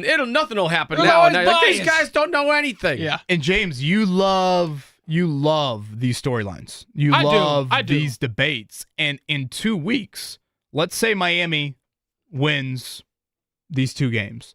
Let's say Notre Dame takes care of business. And let's say all of a sudden the committee, and you just read off the committee chair's words, he said that Miami currently is not in the same pool with Notre Dame right now. Right, because of how the 2 losses shook out. If out. Miami gets into that pool, and now the head-to-head matters, let's say all of a sudden the committee flips, and they put Miami over Notre Dame. So you're going to go back to the rankings that existed 2 weeks ago when Notre Dame was 8 spots ahead of Miami. And in that time, what has Notre Dame done? They went on the road against a ranked Pittsburgh team and beat the you-know-what out of them. Yeah. Let's say they just take care of business these last 2 games. All of a sudden, Miami will have climbed 8 spots to the point where now the committee's putting Miami above Notre Dame. And if you look at it, it's so close right now, that could be a debate for the final spot. Alabama was 10 last night. Yeah. So Alabama technically is that. But in the next couple of weeks, it could play out where you could have Notre Dame versus Miami for the last spot, which would be unbelievable from a debatable standpoint. The computers agree with Kevin because I asked ChatGPT who's the better team, Notre Dame or the Miami Hurricanes. And it says right now, I lean towards Notre Dame as the better team. They have a superior record and strong point differential, beating strong opponents and showing consistency. While Miami is very good and rising, I don't see as much evidence that they're outperforming Notre Dame in the same way. Look at the that. most Jeff Rickard thing you've I ever was just done. curious. I'm not going to lie. Let's see what Hearing you ChatGPT has over to there say. talk to your phone, I was like, boy, I did looked Jeff across, just walk through this door? And Mark looked like he had a walkie-talkie up to his mouth. And I assumed that, one of his girls needed some fatherly encouragement here on this Wednesday morning. And Mark's whispering into the phone, and then I hear him utter the phrase Notre Dame. Yeah. You can get that extra Bosco stick. Addie, go ahead. It's on the account. Go Should ahead. I be using Chat? I've never used ChatGPT. It is fascinating. Like, Should I use it? We've used it a couple times as far as, like, because we want to do some upgrades around the home. So you'll take, like, a picture of the house and, like, redecorate the kitchen as, like, this and that. Or add a porch. Oh, wow. I know you can do all that. It's fascinating what it Really? spits out. And it does that? Uh-huh. It's pretty remarkable because there's times where, like, take a screenshot of that. That's what we want. We need to hire somebody to build us that. I was going to say, does ChatGPT tell you, okay, how can I do this for $10 versus 10,000? Well, I mean, if they will, I'd make out with that computer. By the way, the Bones need some landscaping help. If anyone wants to help out in the landscaping department, slide into my DMs. Get in ChatGPT, see what they cook up. Take a picture of it. Yeah. Clearly. I'd rather help human beings than help the I'm robots. telling you, just Spoken give like it a whirl. true professor. Give it a whirl and try. Nate Taylor, talking Chiefs with us here in about 10 minutes. Let's check it out. The Morning Checkdown on 93.5 and 107.5 The Fan. James Boyd, they got to get it done tonight, right? The Pacers get a win. Matherin, Yes? 50 ball. Book it. Career high. What's his career high? Whatever it is, he's getting a new one I tonight. say 34. Oh, he's got to drop 40 at least once this season. Why not tonight? Pacers Hornets inside of Gainbridge Fieldhouse. They are a 1-point underdog. The Hornets won 2 of 3 to start the season. Since then, they are 2-9. Brandon Miller has missed a bunch of time. His return is expected at some point this week. We'll see if it is tonight. LaMelo Ball is healthy, which I think is probably fair to mention. Very good player. But Matherin will knock him down a peg. At Cleveland on Friday for the Pacers. All right, Colts will get back to practice coming up later today. We should mention injury-wise, James, obviously Javarius Ward, his return to practice will be priority number 1, but we still haven't seen Tyquan Lewis, Samson Ebukam, and Anthony Gould here in the last couple of games. So those will be some other ones to mention as well as the Colts get back from their bye week again. That Wednesday, Thursday, Friday cadence off to Kansas City. One thing to note here, if you look at the next few games, James, I believe they will play 3 of the top, I think it's 6 scoring defenses. Kansas City is in that group. Houston next week is the number 1 scoring defense, and then Seattle upcoming here in a little less than a month. They also rank in the top 6. So Daniel Jones in this offense has been absolutely surgical for so much of the season. A bit humbled the last 2 weeks. How that unit reacts to that against some of these better defenses, I think, is also a big, big storyline. Last time I checked, I believe Kansas City was also number 1 in passing touchdowns allowed this season. Number 1 meaning they're the best at allowing the least amount of passing touchdowns. I think they've only get up 9 so far through the first 10 games You or look so. at these Kansas City numbers, and I'm like, how the hell are they 5-5? They rank like top 10 in so many things. I know. It's got to be the margins, and that's what it is in this league. That's what makes the NFL great, honestly. One possession league, man. There's nothing else that defines it. It's great parity and great entertainment on a weekly basis. Again, that college football playoff poll, as we've talked about, the rankings from last night, Indiana was in the 2 spot, so that would be a neutral quarterfinal game. If the bracket played out, they would get the winner of Alabama, Oregon, and then they would play A&M and Ohio State. Notre Dame's path as the 9 seed, they would be on the road at Oklahoma, And then if seeds held for Notre Dame, it would be Ohio State, Georgia, and IU. So how about those two first-round matchups? Alabama, Oregon, and Notre Dame, Oklahoma. Sign your boy up. I'm trying to do nothing that day besides sit on the couch and rot and watch the games. That day would be Friday, December 19th. We'll get one game. Saturday, December 20th, we'll get 3 games. And if I'm not mistaken, I believe the Colts are Monday Night Football that weekend. Colts 49ers on the 22nd. College hoops-wise, IU-Indy, per usual, they scored a lot, and per usual, they gave up a lot. 103-91, they lost to Charleston Southern last night. They will go out to the Air Force Academy here for a couple games this weekend. Indiana-Purdue, both in action coming up tomorrow, both 6 o'clock tips. Purdue down in the Bahamas. Either of you ever been to the Bahamas? No, I'd love to. My parents apparently went to the Bahamas. My mom has no recollection of it. Well, dear Lord, that sounds like a 30 for 30. I was about to say, I know. Was mom having a great time back in the day? Damn. It's one of the great arguments in Dykton family history. Sounds like Thanksgiving plate number 2 discussion here at the Dykton household. We were at my parents' house like a year ago, and my daughters want to see like baby pictures of me back in the day, so we're going through these photo albums. Mm-hmm. And my parents have all these like... Well, he was made of the Atlantis, but how he was made, we don't really know. They have all these like, you know, when you go on vacation, you get like souvenirs or something. So they had souvenir, I think it was like spoons or cups or something, but they had different things of where they're at. And one of them was the Bahamas. And my dad's like, oh, yeah, the Bahamas trip. And my mom's like, what are you talking about? He's like, we went to the Bahamas. She's like, no, I never went to the Bahamas. He's like, you absolutely did. And she has zero recollection of it. And he's like, we 100% went to the Bahamas. Sounds like a Scooby-Doo episode. Quite exciting because I was just sitting there like eating popcorn. Like, you guys, how do you not remember vacation? How does that happen? Well, how do you completely blank it from your memory? Maybe they need to head down there and watch the Boilers take on Memphis. There you go. Trying to reenact things tomorrow. To this day, we're like, hey, you guys going to go to the Bahamas? My dad's like, I've already been. Apparently your mother hasn't or something. So one of our great debates in the Boyd household, whenever I go home and I start it up every time, my dad legitimately thinks that he could beat Ronda Rousey in a fight. You've said this before, and I laughed the first time. And he gets so mad when I remind him that he is absolutely delusional. I give her one of these, and I'm like, and she would break every bone in your body. Oh, that is now you see where I get my rational confidence from. Oh, that is outstanding. LeBron last night, his season debut, 11-12 in 29 minutes of action. Sublime is the word I would use. The Lakers 11-4, so they could be maybe a team that's starting to put some things together. Obviously, they'll reintegrate arguably the greatest of all time. LeBron James. Here upcoming. Okay, let's talk a little Kansas City Chiefs. We'll do that. Nate Taylor, he has plenty of ties here to the Circle City. He used to cover the Pacers for the Indianapolis Star. He's been on the Chiefs beat for a while. He's going to join us next.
You're listening to the Fan Morning Show on Sports Radio 93.5 and 107.5 The Fan. Colts and Chiefs coming up Sunday at 1 o'clock. It's certainly a game that we've circled here for the last couple of weeks, and I would assume, given the DEFCON state out there in Kansas City, it's one that just naturally has gotten circled with where they're at from a win-loss standpoint. And James Boyd, we're going to head to the Payless Liquors hotline right now. I am familiar from afar with the work of Nate Taylor. I've always admired his work and always enjoyed his energy level when he has hopped on our radio station, and that's where we're going here on this Wednesday morning. Yes, we are. Nate Taylor, former Indy Star Pacers reporter like myself, now working for ESPN covering the Chiefs. Nate, how you doing? I'm fantastic, fellas. How are you guys? Well, I'm doing good. I'm fantastic as well, but I would say for the team you're covering, they're not fantastic right now. So is the sky falling in Kansas City? Is this the fall of the dynasty? Is Sunday everything? Sunday is really close to just about everything. For this particular group of Chiefs, it's fascinating, guys, because I think statistically you look at a lot of the metrics and they actually are better than last year's team. As I've written and said several times this year, they cannot win a close game. Like, I think that's something that has taken away from sort of the swagger, the aura, whatever you want to call it, for Patrick Mahomes and the rest of the Chiefs. Like, they're always comfortable in close games because they're normally winning them, especially last year when they were trying to go, for the three-peat. So in Kansas City, I think a lot of people are ready to push the panic button. This is pretty much considered a must-win game for the Chiefs, who are 5-5 and out of the playoff picture. Did not expect that to happen, but at the same time, the Chiefs now realize that they don't have any margin of error, right? If they actually want to be a playoff team and continue their dynastic run. So yeah, man, if they lose Sunday, it won't necessarily surprise me, but I do think you have to recognize how rare this will be. Patrick Mahomes has never lost 3 straight games in the regular season. This is year 8 for him as the Chiefs starter, which makes Sunday's game very intriguing because the Colts, coming off a bye week, are going to be plenty for the Chiefs to handle. Nate Taylor's with us here on the Payless Liquors hotline. Nate, we appreciate the time here on this Wednesday morning. You've covered the Chiefs since, is it 2018? Is that right? That's right. Yep, every game. Would you say the DEFCON level has ever been this high? The only other time I could think of, and that's a very good question, is the 2021 season. Now, we are much further into this season than back then, but the Chiefs did start that year 3-4. I remember they were in Tennessee. This is back when, they had Ryan Tannehill and obviously Derrick Henry and A.J. Brown. And the Titans just actually blew the doors off the Chiefs. It's probably still the most embarrassing loss in Patrick Mahomes' career. But again, that was hey, they're 3-4. It's October. What the heck is going on? Man, we're 1 week from Thanksgiving. And, this team thought, okay, we may have stumbled early in the season, but as the season goes on, one of the things that makes Andy Reid such a successful coach is his teams traditionally get better as the year goes along. And that just for a number of reasons has not happened. So is there a way for the Chiefs to get back into the playoffs? Yeah. It would help if they won Sunday's game against the Colts, but they're going to have to actually go on a winning streak, and they've only done that once this season, and they've been too much of a team that's been lacking discipline, focus at times. And I don't know how many people in Indianapolis realize this, but the Colts are a more disciplined team than the Chiefs, and that might be hard to wrap your mind around, but that's the case. And the Colts actually have a more balanced offense than Kansas City, even though the Chiefs have plenty of talent on their roster. So it hasn't been this bad in a long time, and you could really start to suggest that maybe this is what the Super Bowl hangover truly looks like, even for as great of a team as the Chiefs have been over the last, 7 seasons. They've never had a season quite like this. Yeah, I'm looking at their losses this year, and all 5 of them are by single digits. That is, with their one-possession games, like you said. Yep. To go back to a point you made just a second ago, as far as the Colts being more disciplined than the Chiefs, how formidable on the other side does this Colts team feel compared to years past? I know they don't face each other every year, but from afar, looking at, the Colts have the number one offense in the NFL. They've got Daniel Jones in here playing pretty good football. Jonathan Taylor is an MVP candidate. So from that perspective, what are some of the feelings about this team that is, on one hand, resurging while the Chiefs are trying to stay on top? Yeah. I think, James, this is a fascinating team, right? Because outside of that one game in Pittsburgh, and I remember watching it, hey, if you guys don't turn the football over again, like I said, pretty disciplined. We all know what happened in Los Angeles with the, A.D. Mitchell, who's not even on the team anymore. So, like, their losses are very easy to understand, which I think is so fascinating and so funny about people here in Kansas City that are like, how can we lose every close game? That's impossible. Like, you can't go from like winning every game one year to like losing every close game the next year. If now, everybody will say here, okay, do we really trust the Colts because we have not seen it in January yet? And I guess that's a fair question to ask because, Daniel Jones has not made it to like a conference championship game. But I do get the sense that in terms of MVP candidates, it's really Jonathan Taylor and or, Matthew Stafford in LA. It really is like pick your flavor. Like, what do you preference more? I would tend to give the upper hand to Jonathan Taylor just because he's been so remarkable this season. And it's been nice to see the Colts realize that, like, hey, maybe we shouldn't antagonize our best player. That would be cool. Like, that would be really nice. We just, like, gave him the ball and let him, be awesome. The Chiefs have done a decent job stopping the run. But I think the game plan really comes down to can Steve Spagnuolo and the Chiefs defense get any pressure on Daniel Jones. That's been their biggest issue this year on defense is, hey, outside of Chris Jones, they really don't have that many guys who can just win one-on-one to get to the passer, which means you have to blitz, which means most teams now are starting to get comfortable when the Chiefs blitz because they can anticipate it and they can prepare for it. If Daniel Jones feels comfortable, the Colts will probably score in the high 20s, maybe even into the 30s, of course. Like you said, James, they're, the highest scoring team in the NFL, which means this is going to have to be probably like a shootout that the Chiefs don't necessarily feel comfortable playing in. Because, again, when it's gotten down to winning time in the fourth quarter, like we saw on Sunday, Patrick Mahomes and the offense has not delivered in the ways they've done in the past. Okay, Nate Taylor's with us here. He used to cover the Pacers for the Indianapolis Star. Nate Taylor, is there an establishment here in Indy that you perhaps miss? I know it's been a while since you've probably called Indy home.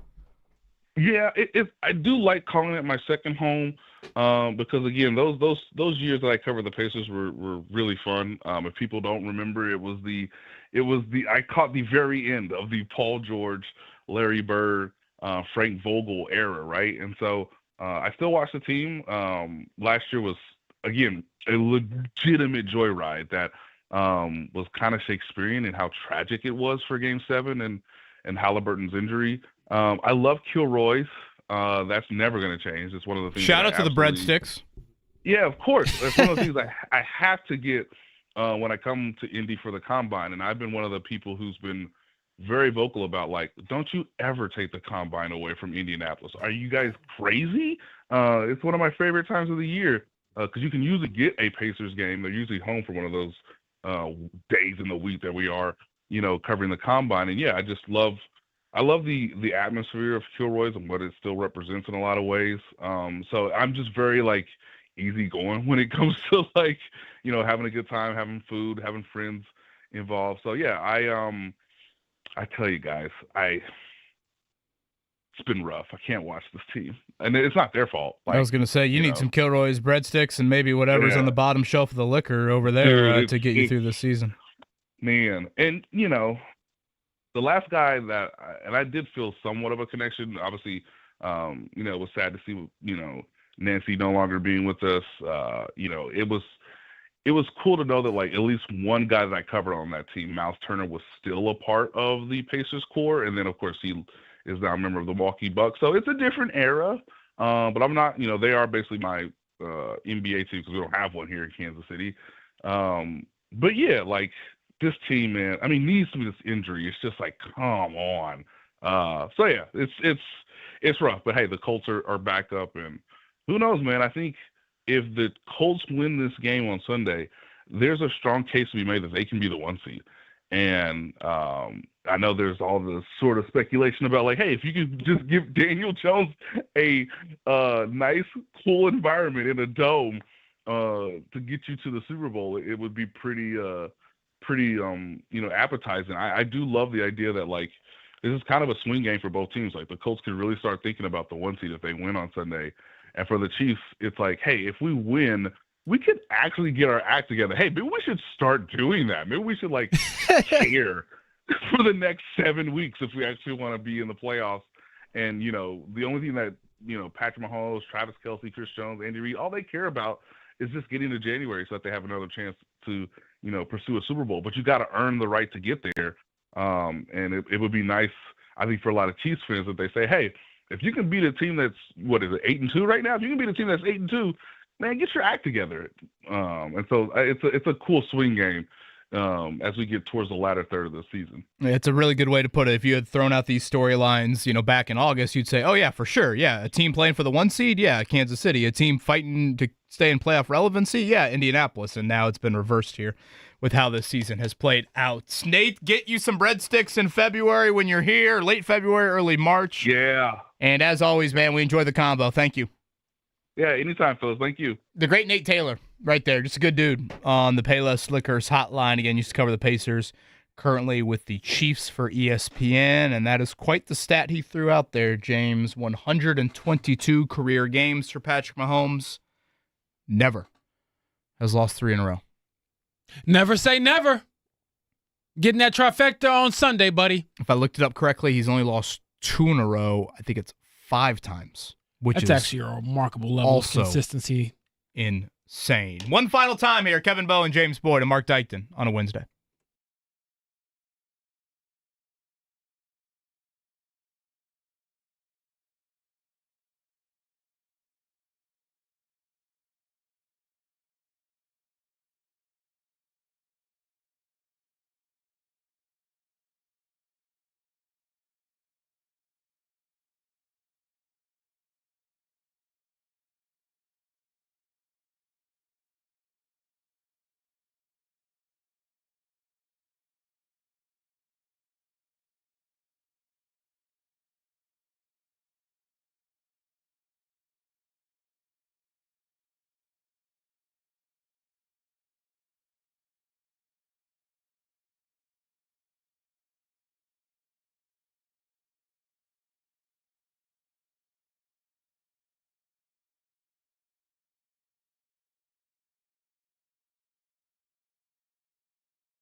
You're listening to the Fan Morning Show on Sports Radio 93.5 and 107.5 The Fan.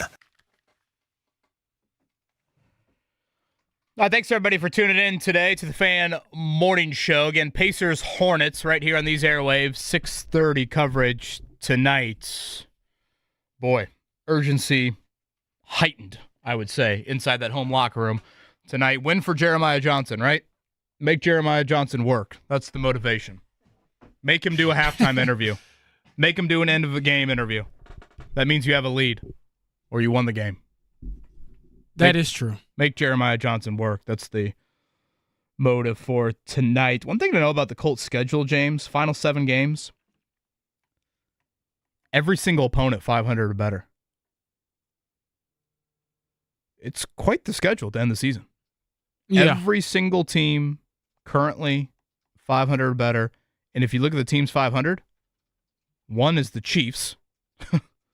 Okay, that kind of speaks for itself. And the other is a Texans team that has scratch and clawed back to 500 without C.J. Stroud. And it sounds like C.J. Stroud, while he won't play tomorrow night against the Bills, it sounds like he will be back on the field for your game a week from Sunday.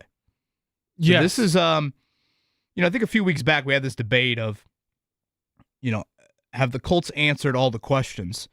And I think the best way to put it at that point of the season was the Colts have answered the questions presented to them so far. Again, they don't make their schedule. But now, starting with Pittsburgh, they started to be presented with different questions. And we'll see how they continue to answer them. I have a question. So, when Nellie was born, did she stick with you on the Irish side, or is she a Hoosier? Has that debate begun in the Bowen household? Yeah, so when I walked in the house yesterday and I saw my children both wearing Notre Dame shirts, the amount of joy that I got is rather sick. It's rather pathetic, frankly. How much joy, I should just be grateful that they're healthy and happy, which I am, but you'd be happier as a Notre Dame fan. But seeing them both in those Notre Dame shirts, I just wanted to hit my leg and say, go Irish. I was so happy. So Rosie has gotten to the age where she knows it grinds my gears when she says, go other teams. So she likes to do that. But she likes my energy level on third down when Notre Dame is playing. All right. So she knows that'll, I'm more inclined to maybe throw her on the couch or, spin her in the chair, or, she can climb on my back, something like that there. And I think Max Bowen will be a Notre Dame fan. He better. It's just us. Just us, brother. Boy, you better take on your father's fandom. I'm going to say this. One thing that I have missed upon having children, and Mark Dyke, I don't know if you're this way, and maybe as a parent I should just be more controlling of the TV. I miss watching Wheel of Fortune and Jeopardy. Yeah, I'm there. We have actually turned on Jeopardy for whatever reason. They played Jeopardy at my daughter's school. She's like, is Jeopardy like a real show? I'm like, yeah, it's a real show. Oh, so man. we turned it on. At that point, it's like, all right, what do you want to watch before bed? Yeah. That's kind of where I'm at there. So shout out to, I just saw this, Harrison Whitaker from Terre Haute. He has won 6 straight shows on Jeopardy. And he stabs at how much money Harrison's made here with his 6th straight win. I was about to say, I have no idea. I don't know how much money you make on Jeopardy. I will say $215,000. $160,000. You can make that much money with 6 straight wins here. Yeah, he's got to be good at it, but dang. Harrison, a researcher from Terre Haute here, according to his LinkedIn profile. Clearly a researcher. The man knows everything. Worked as a researcher in the United Kingdom. He went to Cambridge. Cambridge sounds a little different than my education background. I miss Jeopardy, Mark. And maybe I should just tell the kids, hey, we're going to sit here and we're going to, they got a category on the planets and we're going to get plugged in here. I miss Jeopardy too, but then I always watch those game shows. I'm like, what show would I want to go on to the most to try to win money easier? Like Jeopardy, there's no way. I'd be terrible on that show. I wouldn't know all that stuff. Like, give me Who Wants to Be a Millionaire? We're like, what color is Pikachu? Oh, lock it in. Hey, yellow.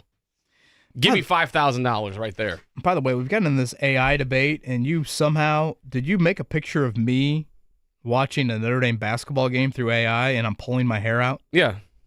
And that's my good hair too. That's my that's my post transplant regrow hair into you. Yeah. Yeah, now you need to do one It according to that is image. scary how you can do that. You even have Notre Dame, it looks like, on in the background. I know. Isn't that wild? And AI ChatGPT is no joke. I'm telling you. Living in dangerous times. There's weird stuff out there, but like there are practical, like I said, for the landscaping or like home improvement stuff, like for getting ideas, it's actually pretty handy. Or if you want to make Kevin Bone look like a fool, you can do that as well. Yeah, you clearly That have seems done that more here. fun. Yeah. Through some of these picks. James and I will be out at Colts practice. Again, Javarius Ward, his practice availability, I would assume Anthony Richardson remains on injured reserve.